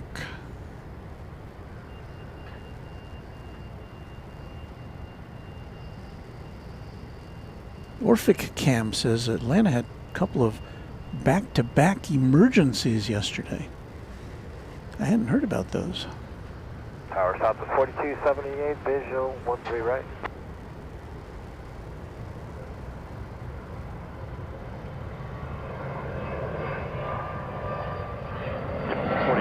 Left tower with 170 at 5, runway 13 right.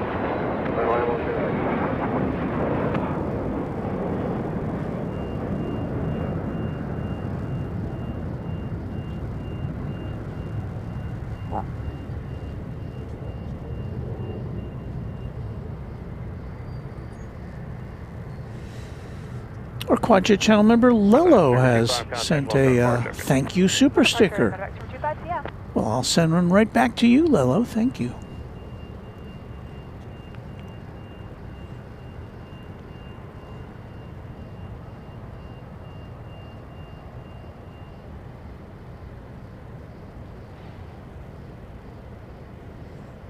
Sarah's got to check on a package. She'll be right back. Let's see if there's no planes that are parked over here. Maybe we can shift our secondary camera over to the skyline.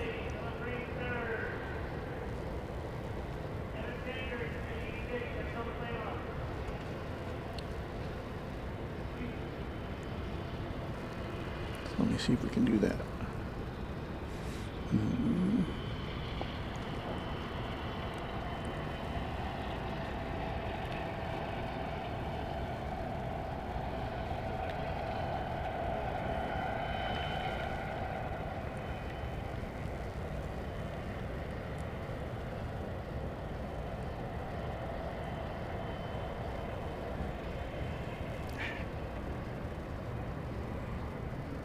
Trying to level the downtown skyline camera so it doesn't look all askew.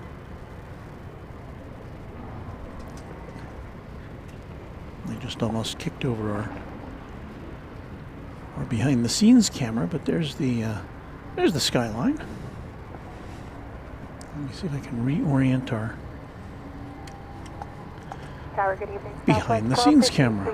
Visual 13 right. Southwest 1253 left tower, winds 1605, runway 13 right, clear to land. 13 right, clear to land, Southwest 1253.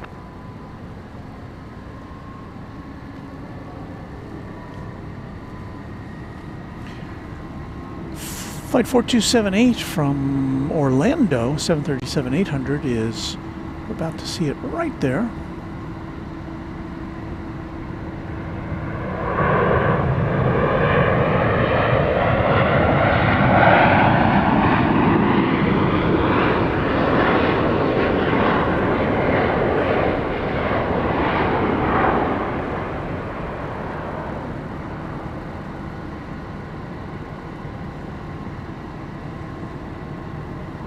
Going long. 4278, Charlie 3, what's your gate? Charlie 3, 12.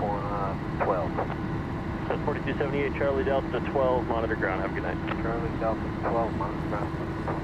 4278. Plane coming in right behind this one. It is flight 1253 from St. Louis, another 737-800.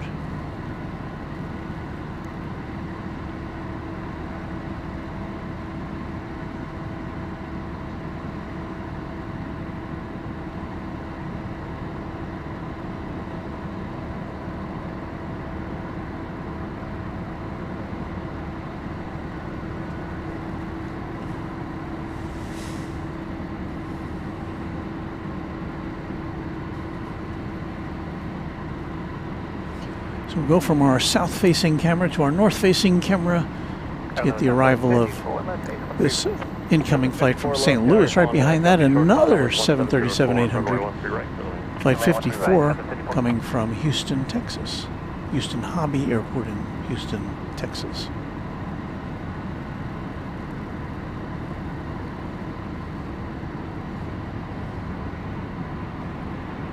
You see a plane in the background there. I can't tell if that's a helicopter or a plane, but it's likely on its way to DFW Airport. There's another plane there in the background. I am itching to get back to DFW Airport. I know you are eager to see us return there as well. If you just joined us, it's sounding like Founders Plaza reopening.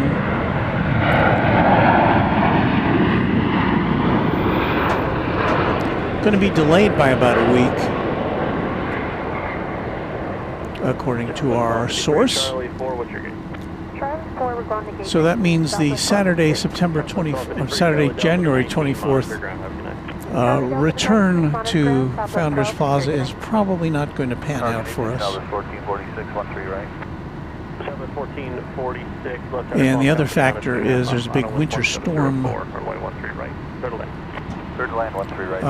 which is forecast to arrive in North Texas on Friday, and that may knock us out of contention as far as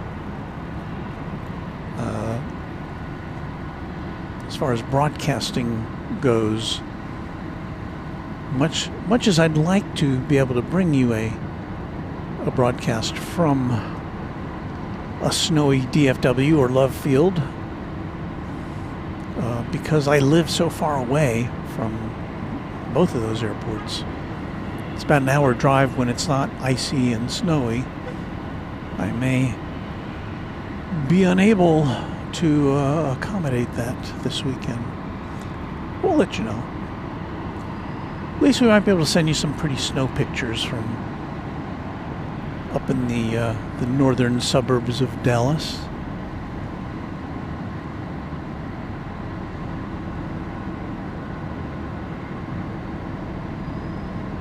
This is a flight from Houston Hobby. Right behind it, flight 1446, MAX 8 from Denver, Colorado.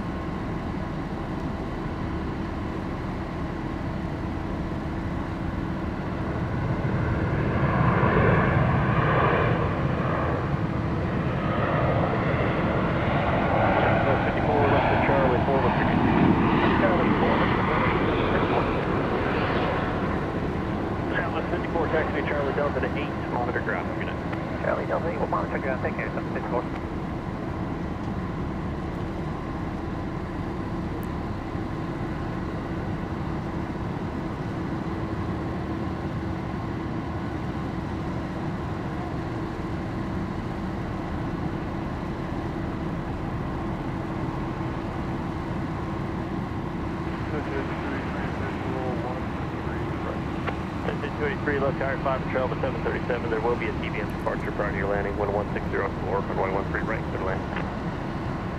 Clear land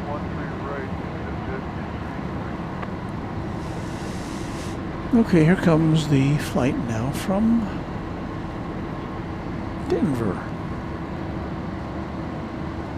Look at it getting busy here at Dallas Love Field.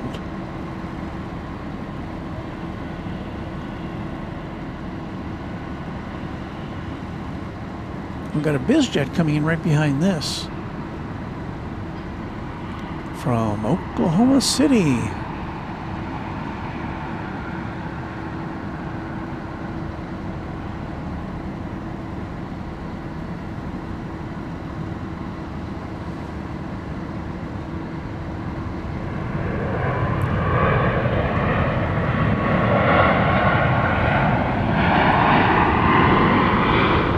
Make a prediction.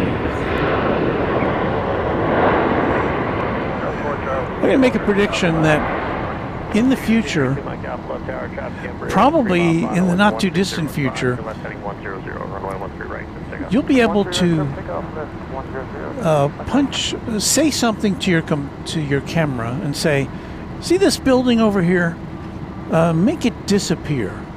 And some AI magic will be able to make it disappear, and we'll just be able to pan right through as the planes come in, and that building will become invisible.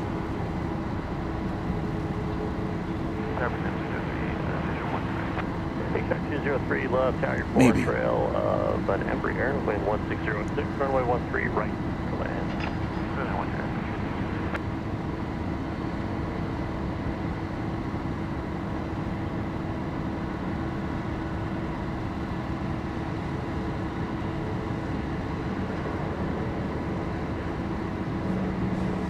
Now we have that Navy plane enveloped in fog. Well, actually, that's exhaust from a air conditioning unit, but it makes it look very mysterious, doesn't it?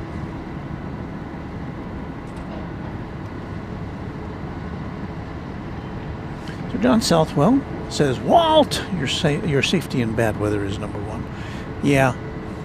I mean, really, the only way I could possibly do a show would be to encamp myself at an airport or at a hotel near an airport.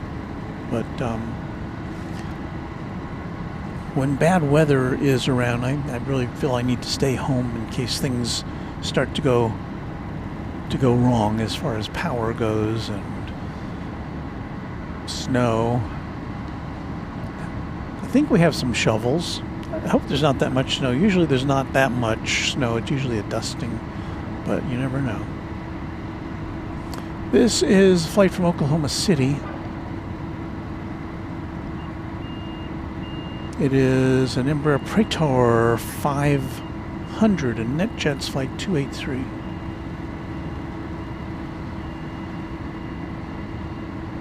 And there's the invisible building that AI will erase someday. 601 left, Tiger 4 and trail, Embraer, winds are 160.5, runway 13 right. Yeah, this plane's got to get out of the way because we got another flight coming in from Las Vegas. This will be a rare west side arrival, at least in my experience, of a JSX plane. Since JSX has its hangar/terminal on the east side, I don't believe I've ever seen one come in here on the west side. But it looks like the west side, or the east side is currently, I'm going to guess, closed for inspection or maintenance or something. So it looks like all the operations right now are here on the west side. Runway 13 right. So we get a rare look at the big stripe coming in on 13 right.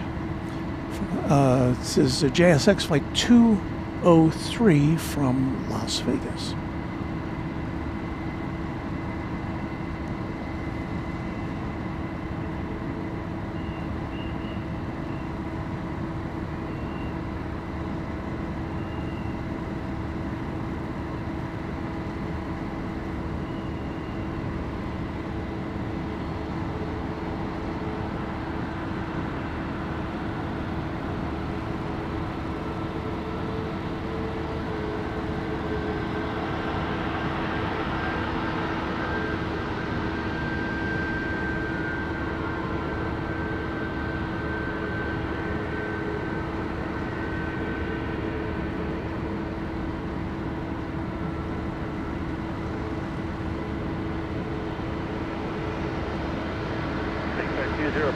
Charlie 5.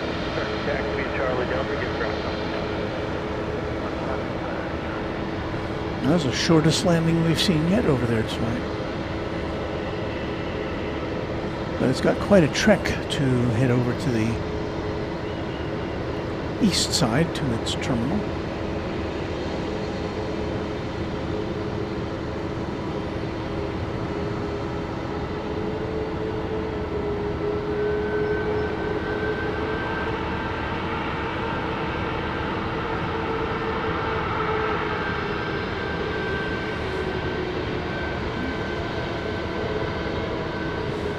And look, the empty space below us has been filled by a plane now coming in for a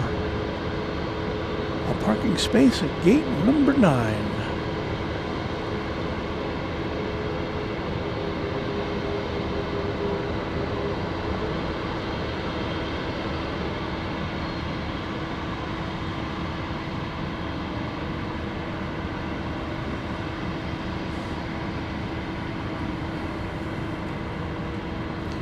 Hey, who's here? Or look who's here. It's Kevin from Wellington Flights Live.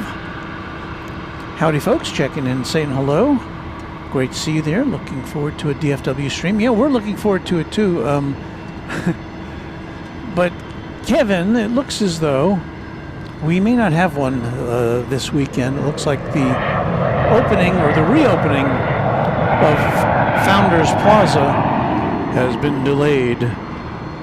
And also, we're getting a winter storm this weekend, so your host may not be able to get away from Runway DFW Ranch for the weekend. So we'll see. We'll keep you posted. But it's good to see you, Kevin.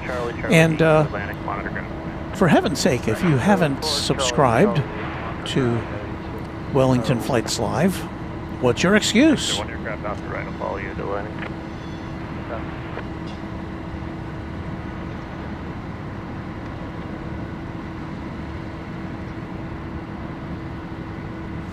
Air Taco says something fun to share. I caught a red eye back to Chicago O'Hare and got to see the Northern Lights. It was absolutely magical from the sky. Quickest 4-hour flight ever. LOL. Wow.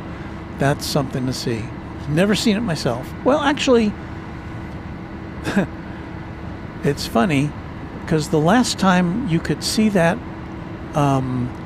phenomenon here in North Texas, Mrs. Runway DFW and I were in the Cayman Islands where you couldn't see it, but we did have one of our security cameras that was pointed kind of in the right direction, so we were able to see kind of the glow in the sky, which we normally don't get to see. It was still kind of amazing to see, but I would really have liked to have seen it in person.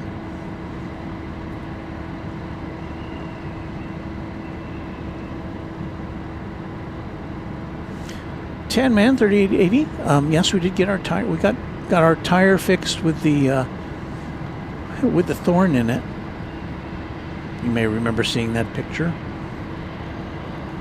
I was able to cut off the rest of that branch and then drive very slowly down country roads to the tire shop and got 3 new tires put on. That one and 2 others because those were pretty close to the end of life. I had a 4th tire, which was new as of a couple of months ago, which was popped on under a warranty. So got 4 brand new tires. So we're good. At least we're good for, they're not snow tires, I guess, but better than bald tires, right?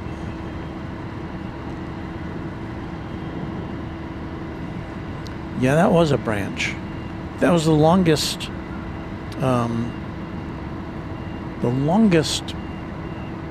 thorn I'd ever seen. Got going over here. Got a couple of business jets taxiing. Got a Learjet going to New Orleans, I think going to New Orleans, or it came from New Orleans. Oh, it just arrived. And then we've got a Bombardier Global 7500. That's a big one. That came in, it says here, oh, it just came in from Charlotte over on the east side, I guess.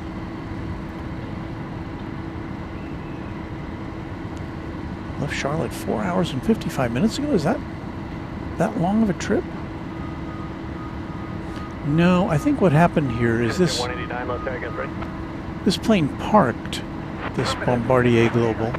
189, traffic's on a 6-mile final citation. Winds are 1705 on half door set. 13 right. Pick up. It's now off to its next destination, but it hasn't been updated in flight radar yet, I guess.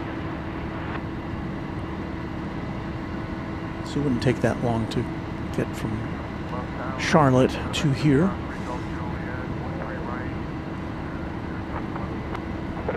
753 Golf Juliet, left tower 1 global departure prior to landing. Winds are 1705, runway 13 right, clear to land.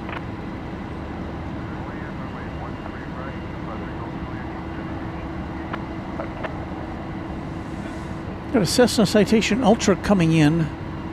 It sounded like it was a medevac flight.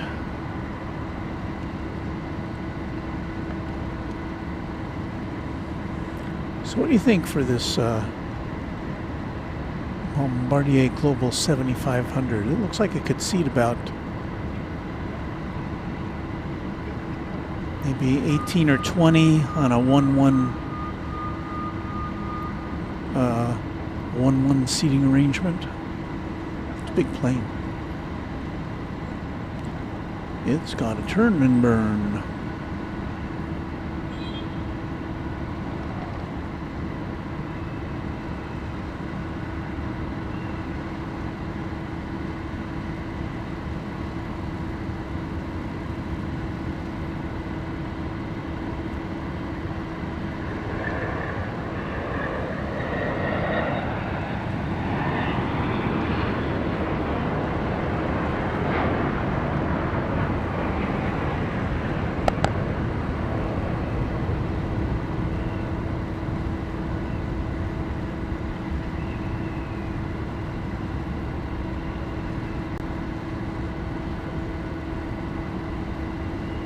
Tower, good afternoon. Falcon 650, Mike Tango, final 13 right. Check 189, contact Lone Star departure. Over to departure, 189 left. So this that we're about to train our camera on, Final winds 2005, runway 13 right. I believe this is the medevac flight. We don't have any other identification other than that it's a Cessna Citation Ultra.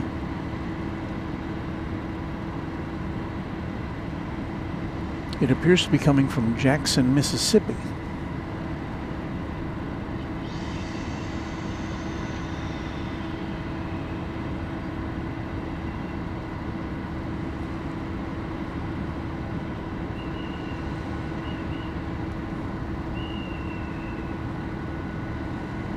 So we'll see where it goes. There's an ambulance station directly across from us, over on the west side.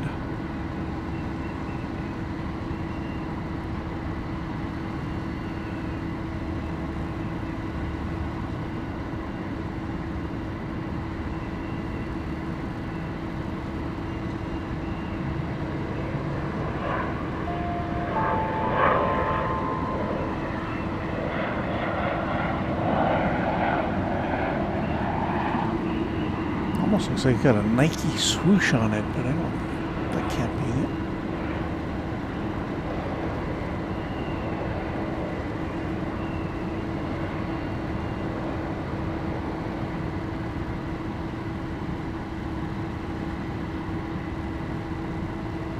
Free Golf Juliet, next left turn at Charlie 3, traffic's on a mile and a half final behind you, then taxi via Charlie.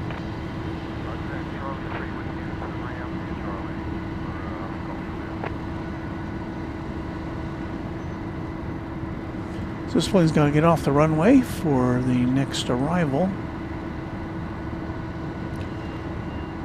which is going to be a Gulfstream G650.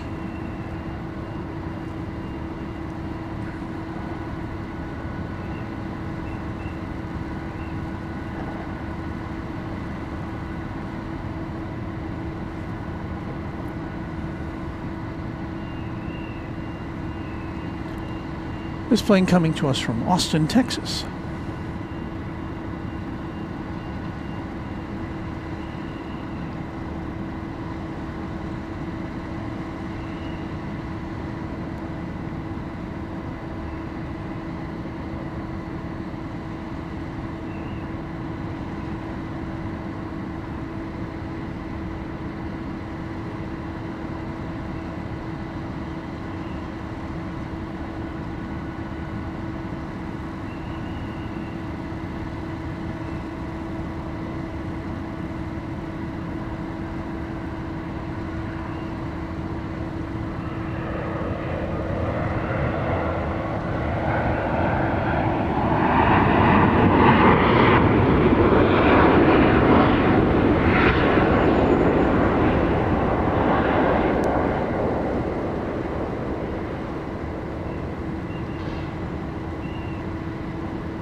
Mike Tango, stay parked.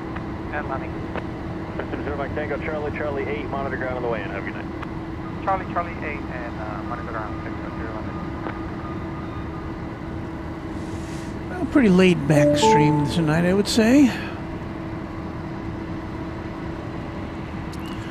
Thanks to Travis Jones, our newest subscriber to the channel. Thank you, Travis.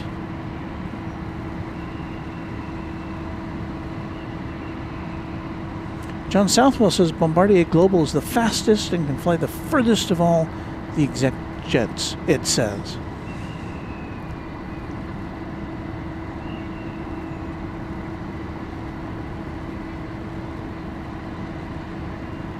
Dart train.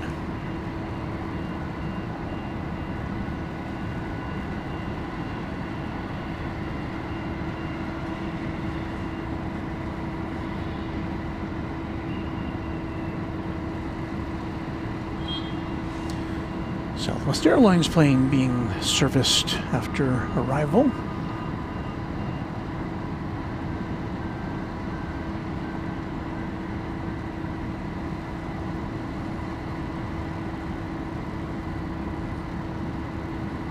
Well, too bad we can't be here till 2:06 a.m. tomorrow, because we've got, you probably, well, if you've been a regular viewer, you saw a few weeks ago the Ameristar 737-200, which was carrying a, I think it's an SMU basketball team. Well, it's coming back tomorrow morning at 2 a.m. here to Love Field, according to our sources. But, yeah, we will not be here till then.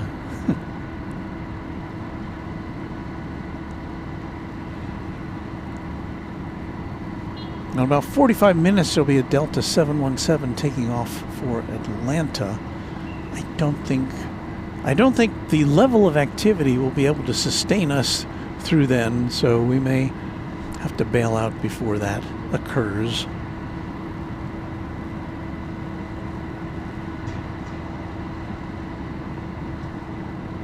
So John was saying the Global Express 8000, that's what they were referring to. Thank you, John. Valerie Griffin is our new subscriber, newest subscriber. Welcome to our more than 31,000 something subscribers.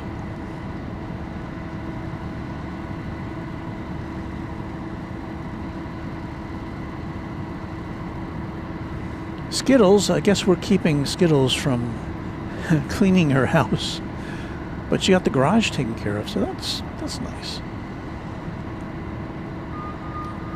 Was it Sunday? I think it was Sunday. I didn't want to do anything. We were here with you for, I don't know, 4 or 5 hours on Saturday, and I did have to do a little driving to go pick up my grandson in Fort Worth, which is about more than an hour's drive each way, but most of Sunday, I just sat on the couch and vegetated, as they say.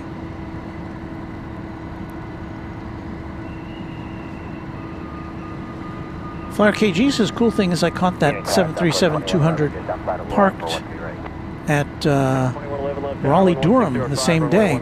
Yeah, it came in from Raleigh-Durham, as I recall, carrying the team who had played the SMU team had played a game there. But that's a cool airplane to see.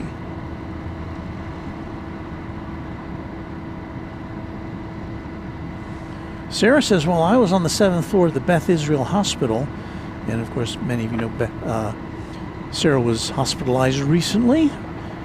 She said the med-flight helicopter would land on top. I had my flight radar opened, and it amazed me how fast they move.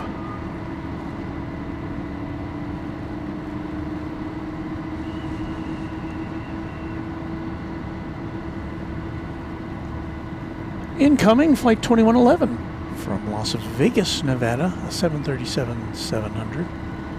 Well, we're kind of lucky from the standpoint of being on the correct side of the airport tonight, because the east side has been closed down for a bit.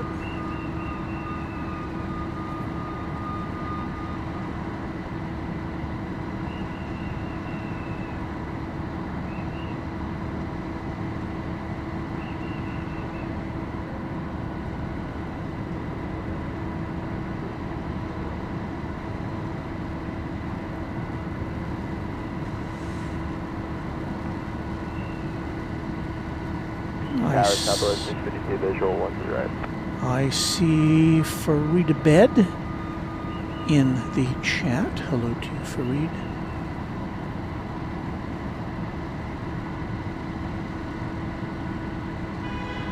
This was a while ago. He said, hello, friends. 52 left, runway 13 right, clear left. 13 right, clear left, Southwest Station 2. So here comes a flight from Vegas. Right behind it, a flight from LaGuardia Airport in New York, flight 652, a 737-700, as is this plane. So a couple of the smallest planes in the Southwest fleet.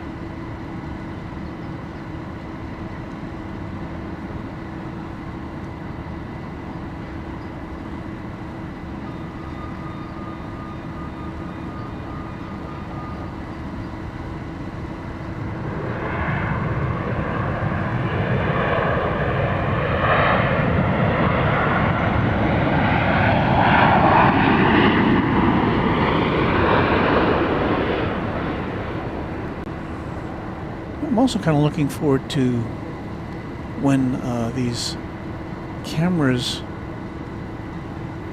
So it's 21, you're right, which gate? have AI assist autofocus. That was occupied. Go Charlie, Golf, short of Romeo, and one to ground. Some of the, not this camera, but my other camera, the one with the downtown view, can recognize aircraft. Works most of the time as far as focusing goes. 1160 runway 13 right, clear 2 left. This camera does not have that function.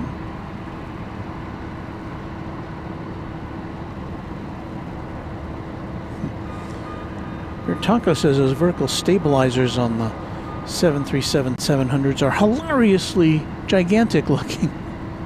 I'd never thought about it that way.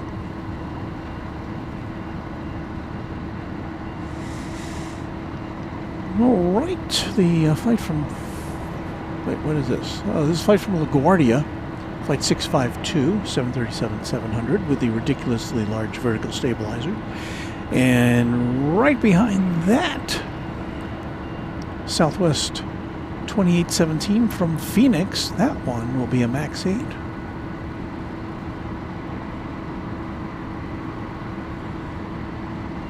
Haven't seen any special liveries tonight, have we? You'd think here at the home of Southwest Airlines,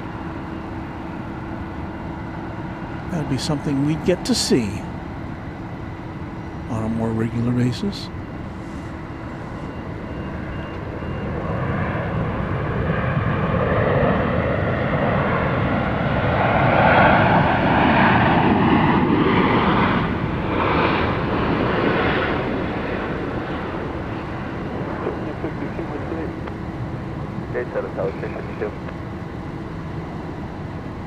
First taxi 7 is Charlie, Delta, Romeo, Golf, Papa Bravo, monitor ground.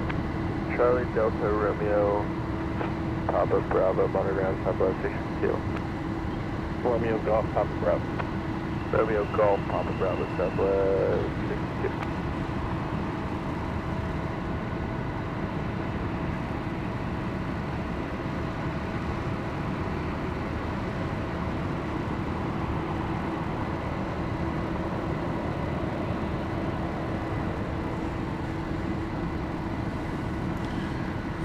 Here comes our next contestant.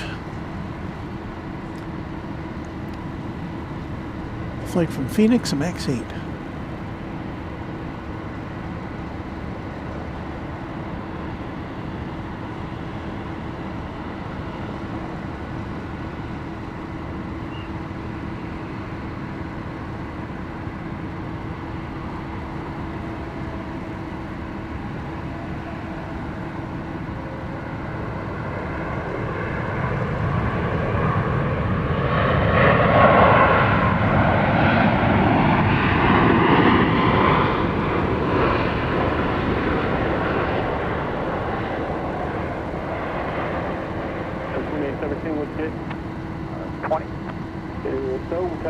Charlie Delta, monitor ground.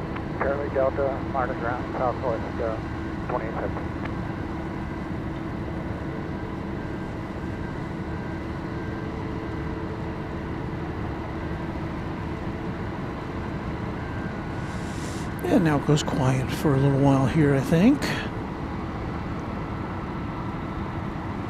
Lara Lee Warren says hello. Hello to you. Channel member Brandon Rabbit from SoCal is joining us. Hello to you.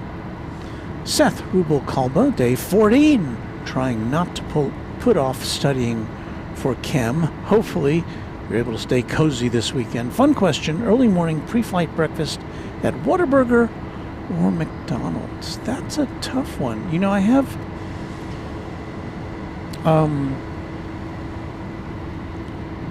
I like pancakes, and Whataburger has better pancakes by far, because they actually, I think they pour out the batter, whereas I think McDonald's just kind of warms them up.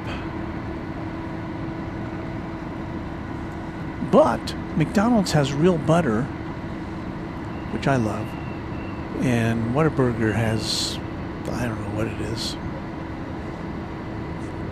something buttery, but it's not butter. You know what I mean? Margarine-y. So, I don't know. I'm torn.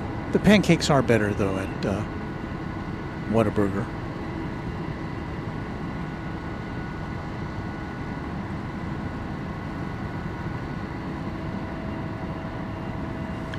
Brandon Rabbit has booked his tickets to the 5-year anniversary. He's talking about the event, which our friends Kevin and Rudy are putting on at the H Hotel in April, I believe it is.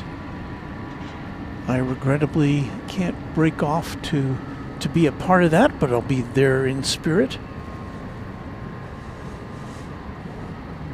Kevin's celebrating 5 years. And that's just 5 years of live streaming. He's been posting for longer than that as far as plane spotting goes on YouTube.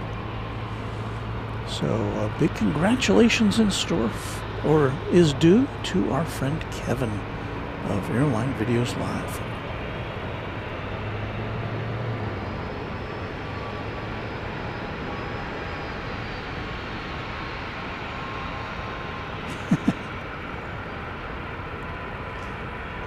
So Brandon telling Beve that I was debating about going, but then O'Malley told me he is, so I said, what the heck?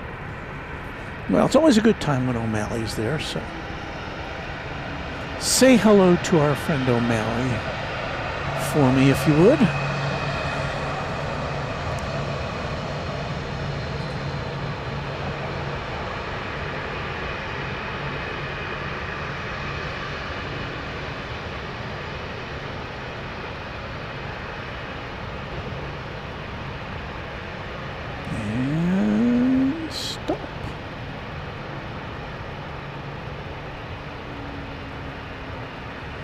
Bounce as the brakes are applied.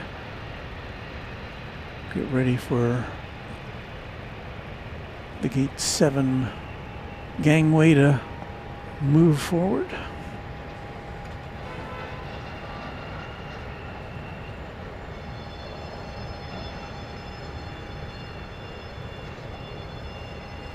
Weather Geek 2298, good evening everyone. Hope you stay safe in the winter storm this weekend. Well, I plan to. I hope all of our viewers do as well, who might be in the path of that.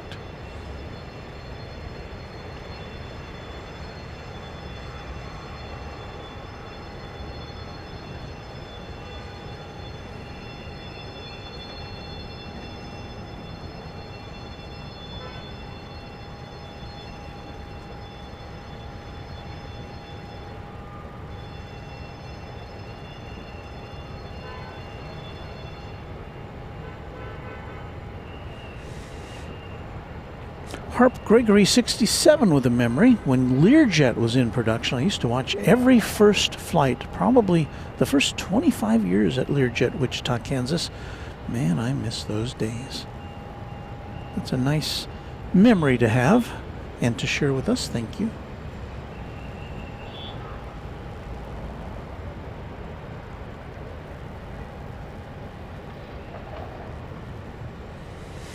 Sarah, I thought you had said your travels are going to be a secret. I didn't spill the beans. I promised you that.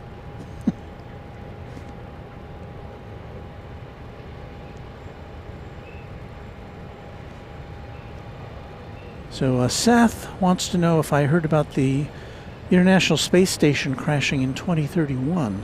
I have not, although I'm assuming that's either a planned event or maybe it just comes to the end of its ability to orbit.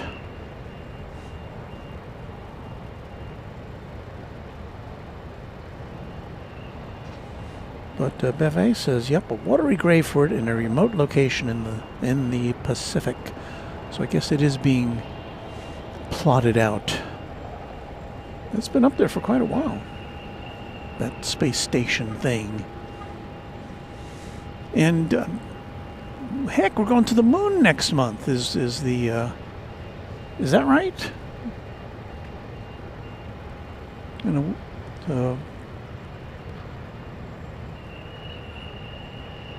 we have some astronauts whip around our lunar neighbor, not land, as we watch NetJet's Flight 915, which 915 left R9 at the door set, runway 13 right, clip 0. This plane arrived an hour ago. Now it's back in the air. Don't have the destination for it currently. Cessna citation latitude. R9 at the door set.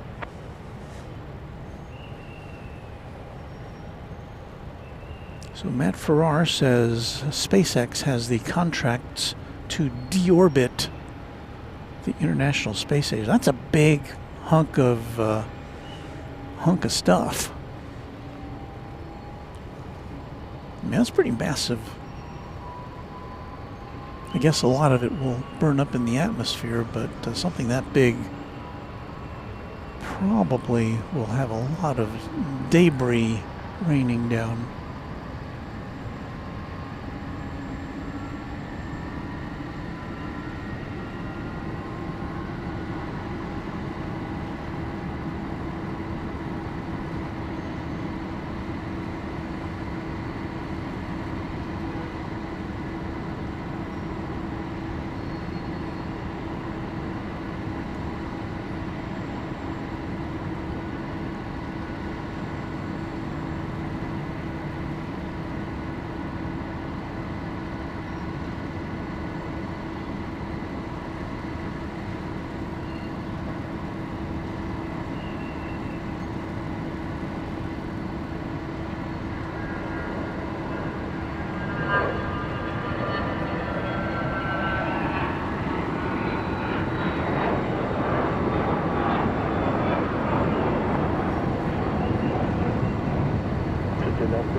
I've got some bags coming off this plane.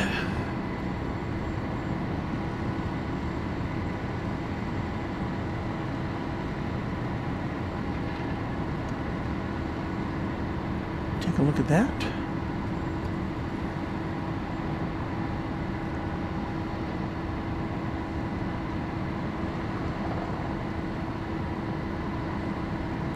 Sarah says, well, I decided there was no way I could go without someone knowing via buying a party ticket. Yeah, it is a ticketed event. We're talking about the 5th anniversary celebration of Airline Videos Live. I feel sorry for the now the baggage handlers and the other outside personnel have it pretty good tonight.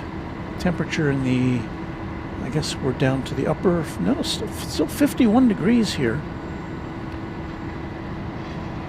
But they're going to be put to the test over the next few days as this winter storm moves in.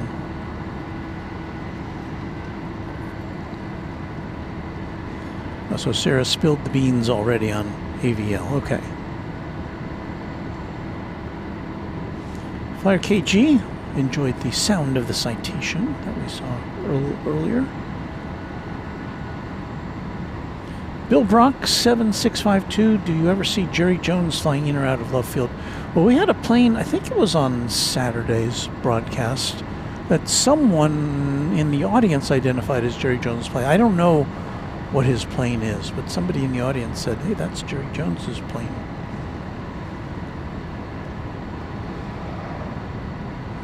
Jumpman Joe, shout out to the ground crews. And Beve says, I enjoy watching tarmac action too. So I guess Fareed was saying he liked that too.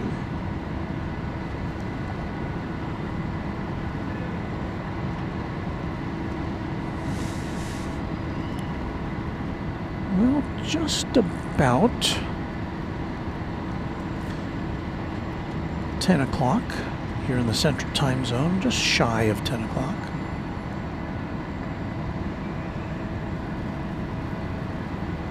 And we'll just remind you that you're watching Runway DFW After Dark. Now, about to decide whether to stay on the air here. I've got to evaluate what's coming up. We do have American Jet International Flight 46 going to El Paso, Texas, a Cessna Citation XL. About to take off here on 13 right.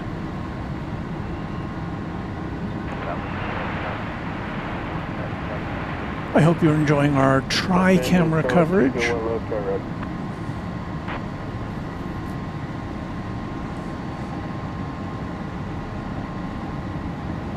I guess that's one reason why sometimes our show runs a little late, because I'm setting up all these cameras.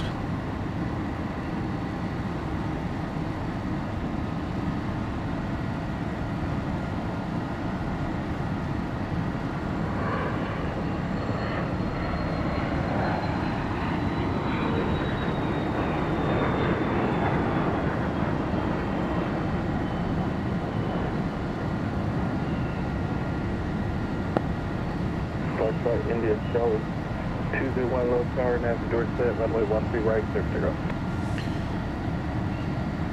Got a Gulfstream G200 Galaxy about to lift off from 13 right.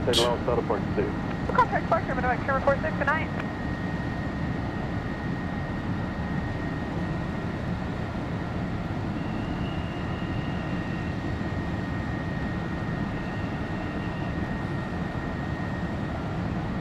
Super 80 Adrian channel member. I'll be flying Southwest for the first time in April via Dallas Love Field on the return.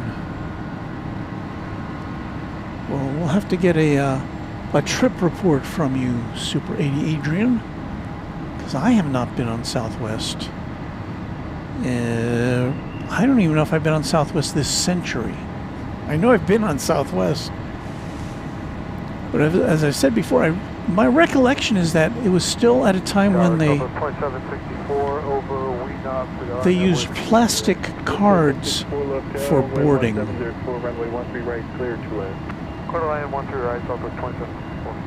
Everybody got a plastic card with a number on it.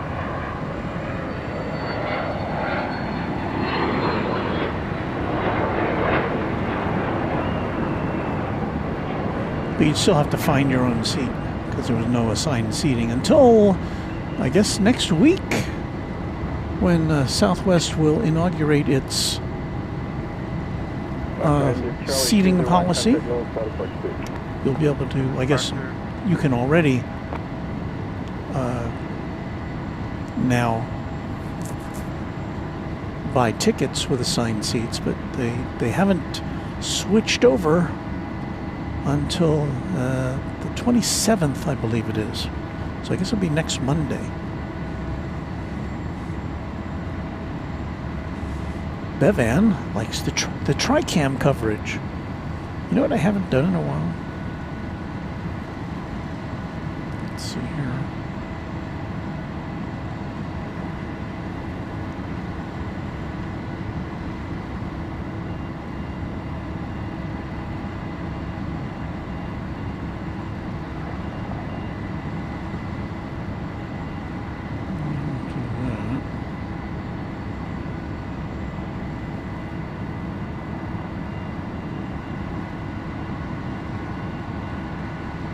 Yeah, I haven't done that in a while. It's one of those things I can do with my little switcher here. But it's one of those things you have to set up in advance, and I usually don't have time to do that, so.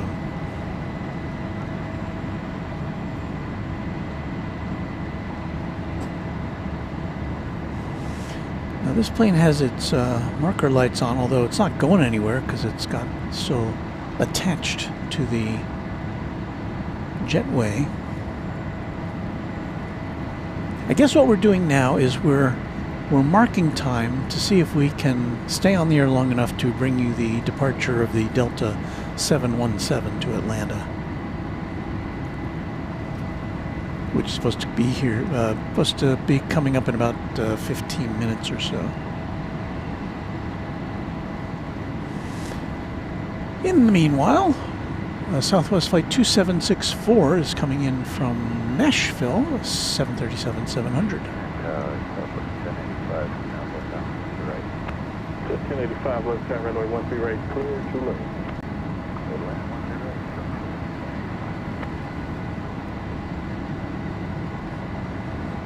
There it is.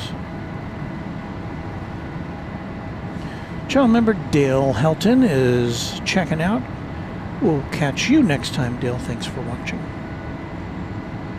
Flyer KG436. I remember those boarding cards the first time I flew on Southwest.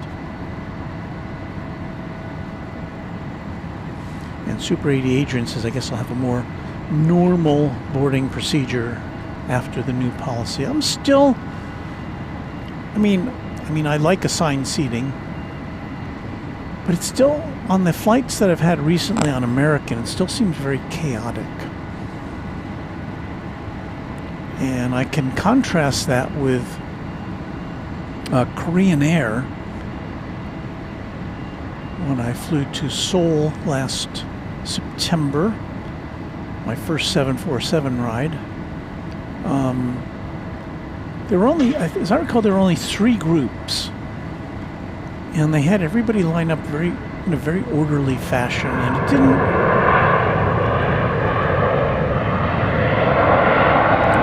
seemed a lot more organized. The American, on the other hand, has about, I think, seven groups altogether.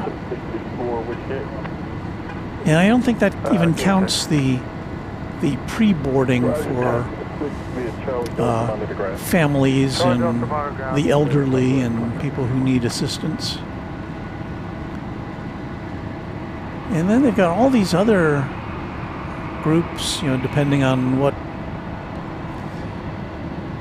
how you rank in the Advantage Miles universe, you know, what class of seating you're in and all that stuff.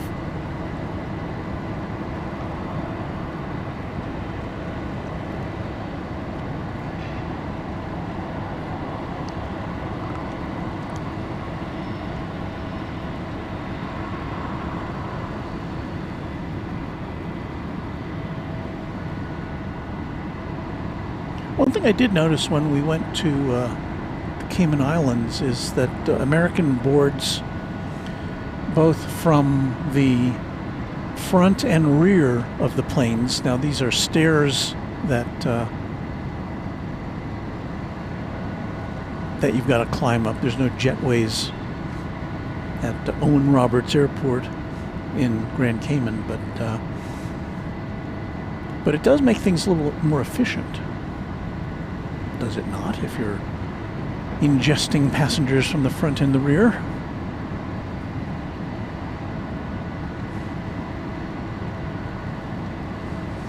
All right, more action for you here. This plane coming to you from Chicago Midway Airport, flight 1085, a MAX 8. Here on Runway DFW, we should only be about 10 minutes away from the Delta departure, and I think that'll do it for us tonight.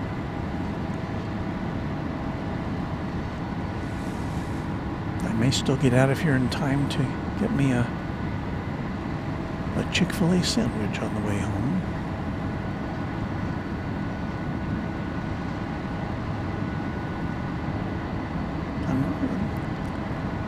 I'm hungry. All I've had to eat today was a couple pieces of toast for breakfast, if you call it breakfast.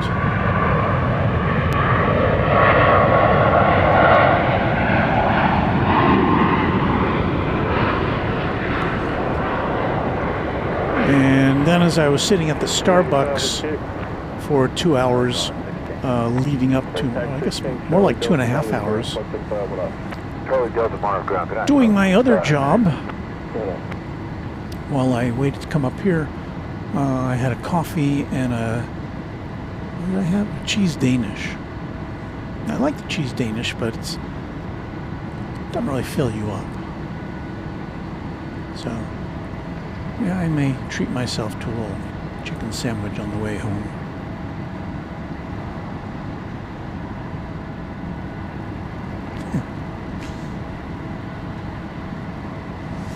Super 80 Adrian says, calling all 9 zones when they are boarding a CRJ with 5 passengers.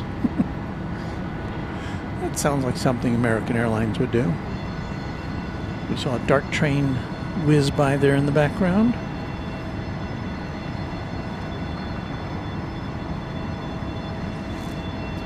Luke, I haven't seen that one, the Key and Peele boarding process skit. I'll have to check that out.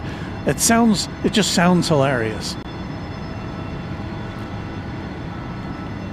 Well, we have a gate withdrawal here. Gate number 7 has been retracted. And I'm going to guess this plane is going to start pushing back here. Beto Basilio saying hello from Little Rock, Arkansas. Good to see you tonight. Sarah is bidding us adieu. Sarah, so nice to see you again, and hope your recovery is going chef's kiss. Texas Girl. Why did my voice go like Texas Girl? This is here with us. Good evening to you, Texas Girl. She's been traveling. Thank you, Sarah. We're very happy to have had you as a part of this broadcast.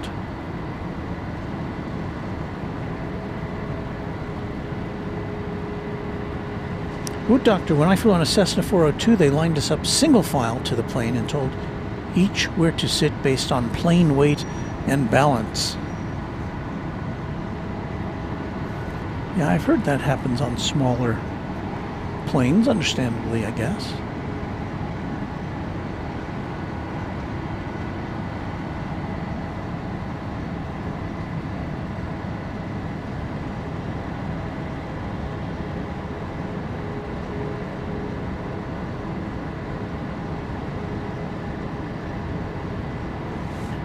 Brandon Rabbit says Japan Airlines can board a domestic plane in about 15 minutes. I've heard that about their abilities.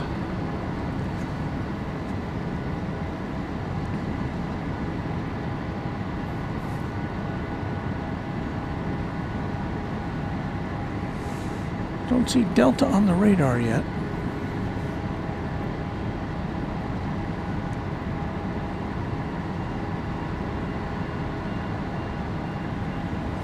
Darrell Lynn with a shout out from Terlingua, Texas.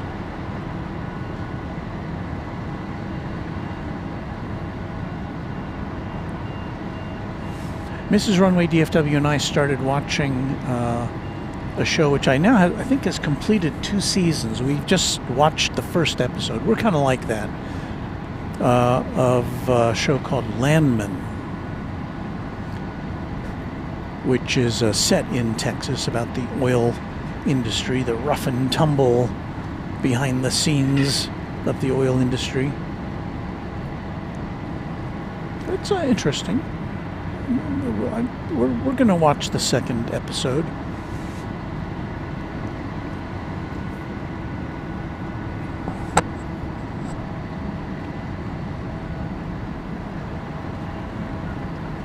We say hello to Josh Elkins. Hello, Josh.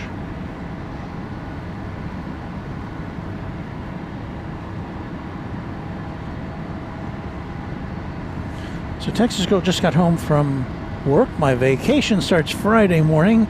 I'm leaving. I want to get out of here before that winter storm watch starts. Yeah, that's supposed to hit us like Friday afternoon. So, yeah, get out of town. Wow, you've timed that just right, Texas Girl.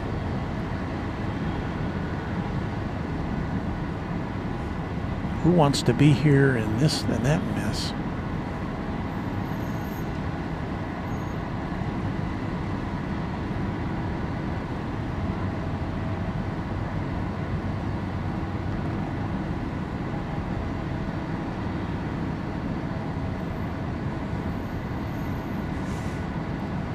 A little do-si-do there on the back out.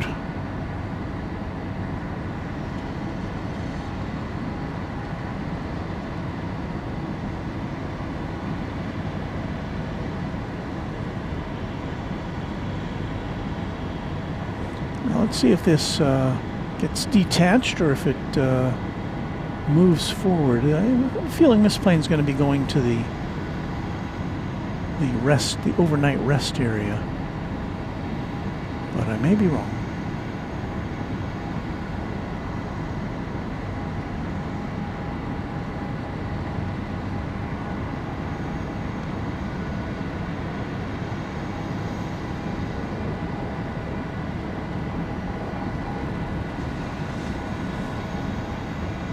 Yep, it's getting towed off into the sunset.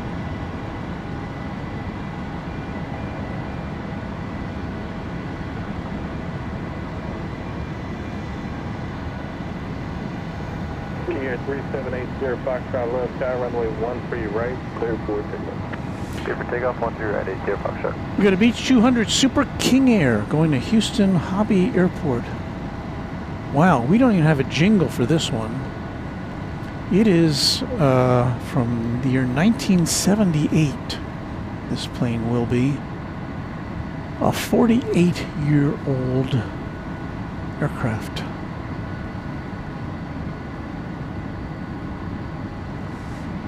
My goodness.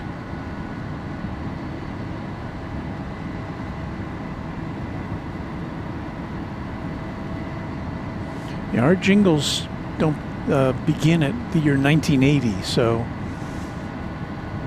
at least the ones that we have access to. So, tip of the cap to the 48-year-old plane that we're about to see take off.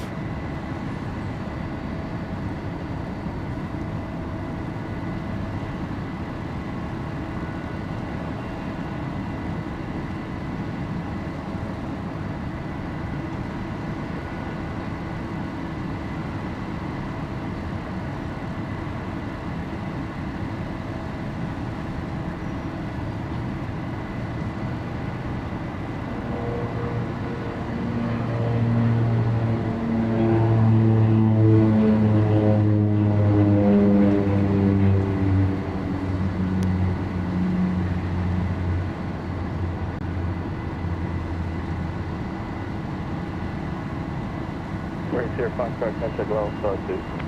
Over to Lone Star 8 here, Fox.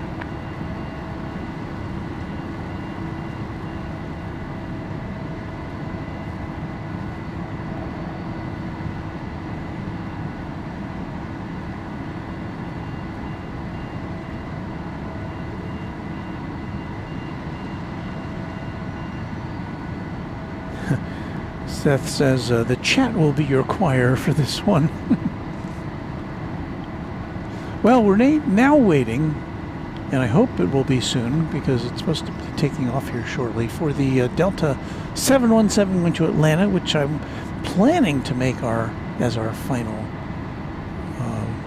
plane of the evening.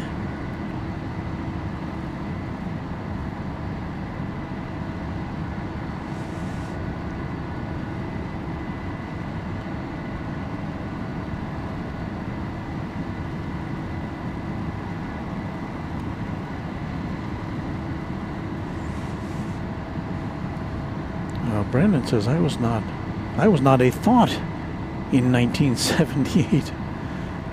Patrick Lloyd, I was 14 in 1978. How old was I in 1978?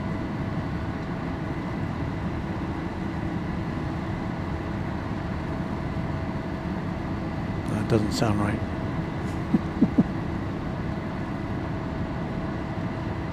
So I'd be 25 in 1978.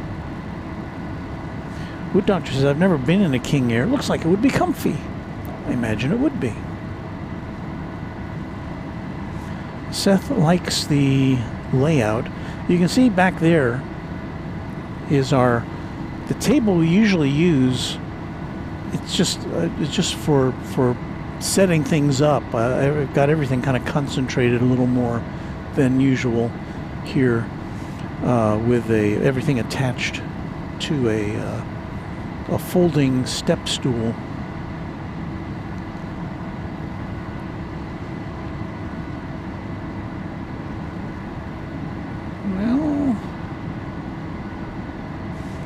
Well, flight radar.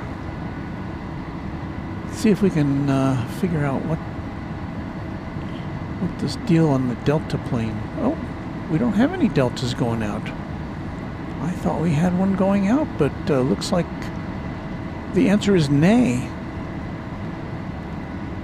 And oh, we have a Delta arrival at 10:24. Okay, so we'll wait for that. Delta Flight 1104 coming in from Atlanta, I guess to spend the overnight hours with us. Let me see where that one is. It's coming up over Mesquite, Texas. So we've got another maybe 3, 4, or 5 minutes for that one. So hang on. British Geek, we just figured it out. We don't have any departures, but we do have an arrival.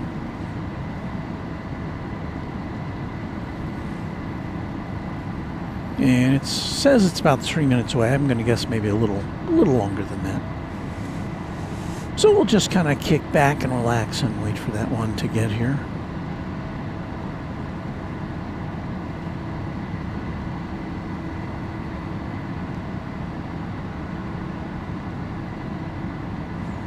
Darrell Lynn says Terlingua, Texas, is supposed to get snow. I'll post videos. Yeah, there are 3 chili cook-offs this year. Yeah, Terlingua is well known for its chili events. Tower, Medevac Yellowstone 12 on a dog leg 1. Medevac Yellowstone 12, left tower, runway 13 right, clear to land. Clear to land, 13 right. Well, it looks like before the Delta flight, we shall have, what?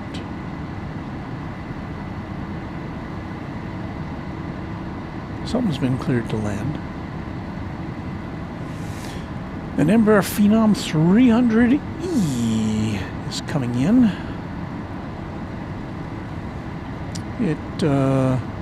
Its point of origination is Omaha, Nebraska.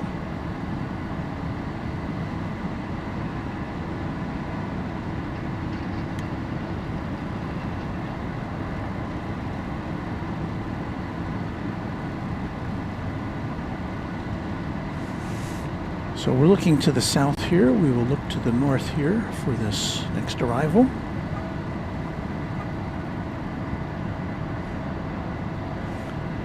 Coming in before the nightly Delta Angry Puppy, says Luke.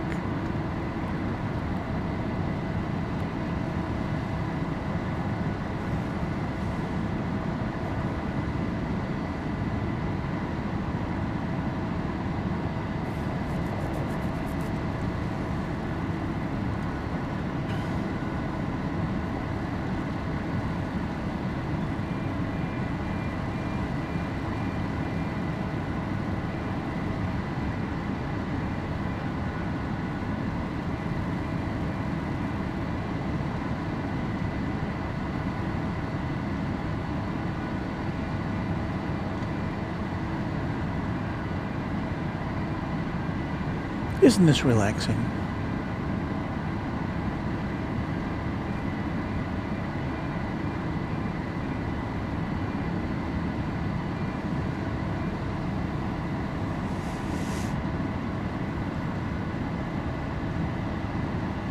Just to let you know, we will be having some sort of a chat extravaganza coming up immediately following our Delta arrival.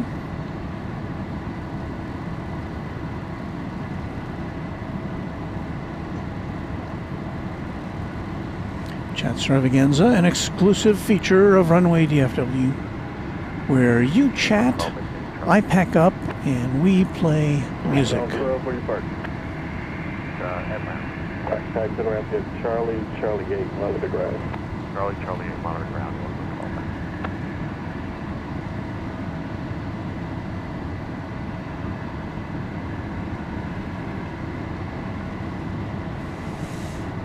Okay, let's see. Well, still ahead of the Delta flight, we've got another biz jet coming in, a Bombardier Challenger 3500.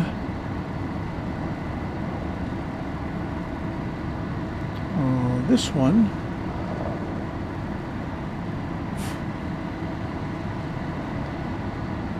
began its journey at Hobby Airport in Houston. 962 Hotel Charlie, visual for 319. 962 Hotel Charlie, left turn, runway 13 right, clear left. 13 right, clear to land for 962 Hotel Charlie. ACC Dude 92, hopefully Walt won't be streaming this weekend. Going to be bad. Well, you know, obviously people love to see planes in bad weather. Not that they want to see anything bad, but they just like to see planes negotiating and being de-iced and all that stuff. And I would love to be able to bring that to you. I just don't think I can get to the airport if the weather's that bad.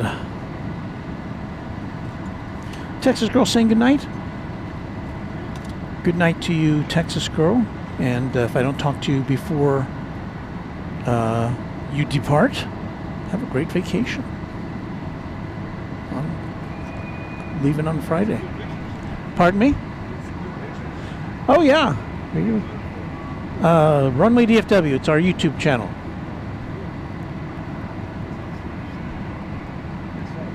Thank you. You may have been on our broadcast. All right. Well, we're talking to a captain who's just picking up his car here. So he didn't specify what flight he was on, though.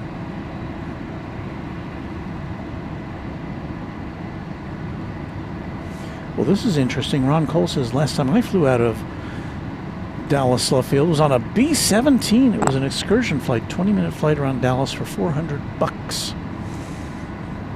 That must have been very interesting. My dad was on the crew of a B-24 in World War II. The name of his plane was, I guess it's late at night, we can say this. The name of his plane was Turd Bird. And the nose art was of a bird dropping bombs. My dad was not a pilot, he was the radio operator whose position was along one of the windows on the side of the fuselage towards the rear, with a gun of some sort. And I don't know what the maximum altitude was, but I'm sure it must have gotten cold in there. With open windows. But that's probably the least of their worries, flying over enemy territory. And my dad did get hit by some flak and was awarded the Purple Heart for that.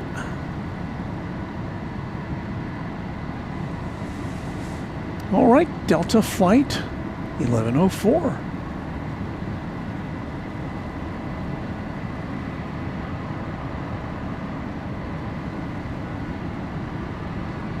Here it comes.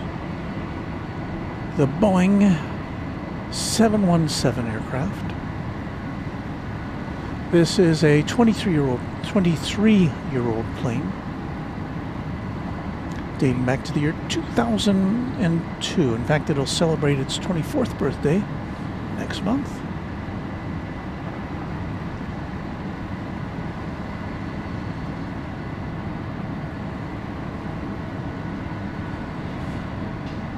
Love Tower, Southwest, 3944. Just 3944, left tower, runway 13 right, clear lane. What direct, clear land, so 3944. Apparently there's a Southwest plane coming in after this, but I think we're going to have to shut things down.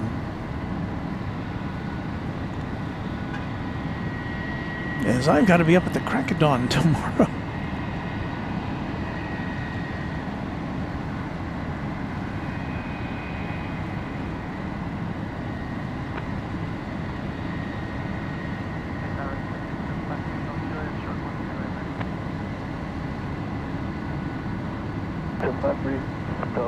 Roger, this is your minute.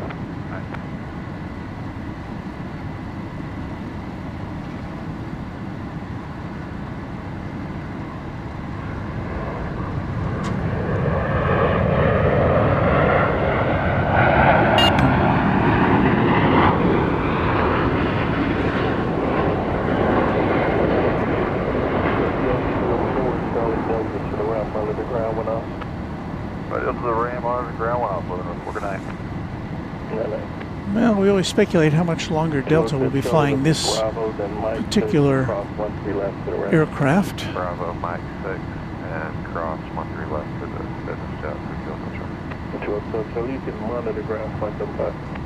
Oh my.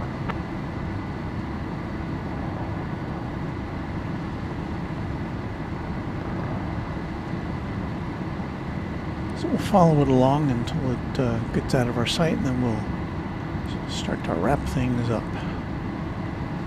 We're on a Tuesday edition of Runway DFW.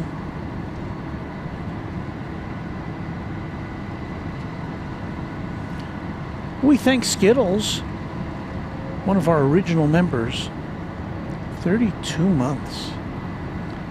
Thank you for the stream, Walt. Also thank you to the mods. This is a great stream. And go Hawks. Okay.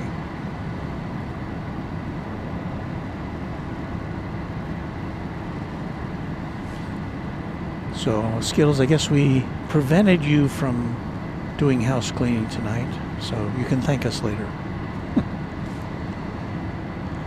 But where you are, the night's still young, right? It's only 8:30 in the specific time zone.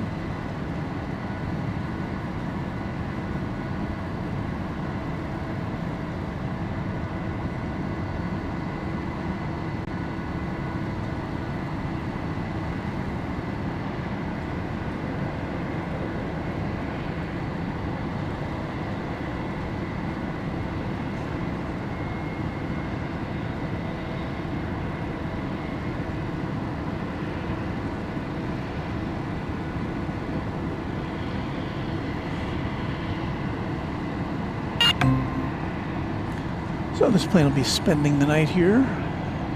Be one of the first flights out in the morning. It's a bright light on its tail, isn't it?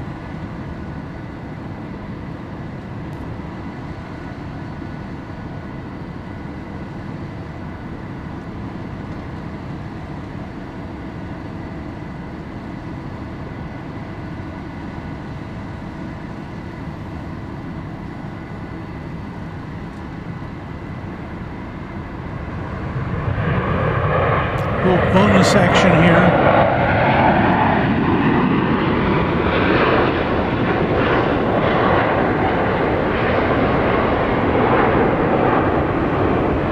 Just about to wrap things up.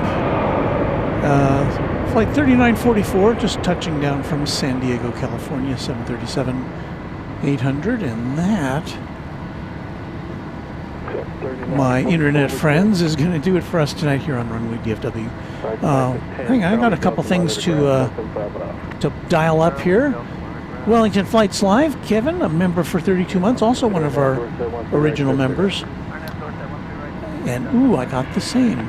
So thank you, Kevin. And we welcome British Geek 1978 as a, did I push the button there? There we go. As a TriJet member. Thank you, British Geek 1978. We welcome our friend. I'm assuming you're across the pond. If you're not, wherever you are, thank you. So that is going to do it for us tonight. We, in addition to thanking our members, a big thanks to James Webb, our channel sponsor. A super big thanks, as always, to our channel moderators who are here in force tonight, making sure that you had a pleasant experience interacting with the rest of our subscribers. If you're not a subscriber, hope you'll consider it. Subscription is free, helps us score brownie points with YouTube, and click on the bell to know when you'll be notified for our next broadcast, which I don't know when that will be.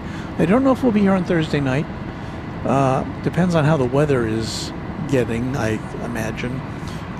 So our schedule may be a little bit off kilter for the next several days. Again, we're supposed to be getting a winter storm coming through on Friday, and our expected return to Founders Plaza at DFW Airport looks like it's going to be postponed for another week because the contractor's not quite finished with the work there. So that's going to do it for us. We're going to say goodbye to you from Dallas Love Field. Thanks for watching again. We'll play some music, we'll look at your messages, and then we'll get right into our special feature, Chat Extravaganza. Good night from Dallas, Texas. Happy contrails to you until we meet again.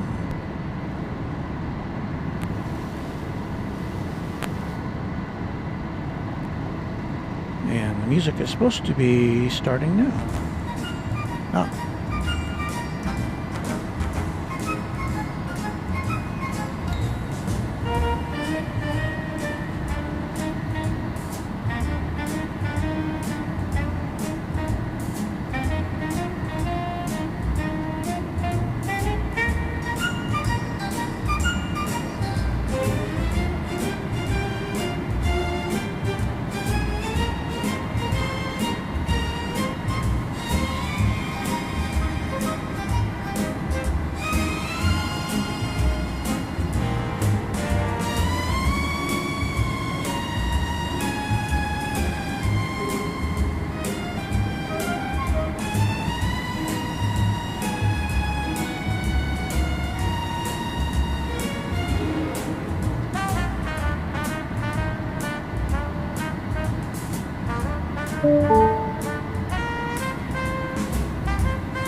Well, we've torn this thing down to the bare bones, which means we've got to sign off. We will be back, I don't know when. We're usually back on Thursday. The weather's going to be getting kind of iffy by then, so just keep your notification bells engaged. We will give you updates on the channel in the community section as we know what's going on. But again, we've got a big storm coming through this weekend, and it's going to make travel next to impossible for me to get to either airport in the area over the weekend. So it is what it is.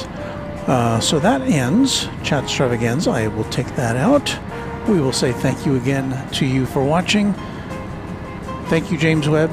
Thank you, Runway DFW Moderation Federation. Thank you, channel members. Thank you, subscribers. And we'll see you as soon as we can see you on Runway DFW After Dark. Good night from Dallas.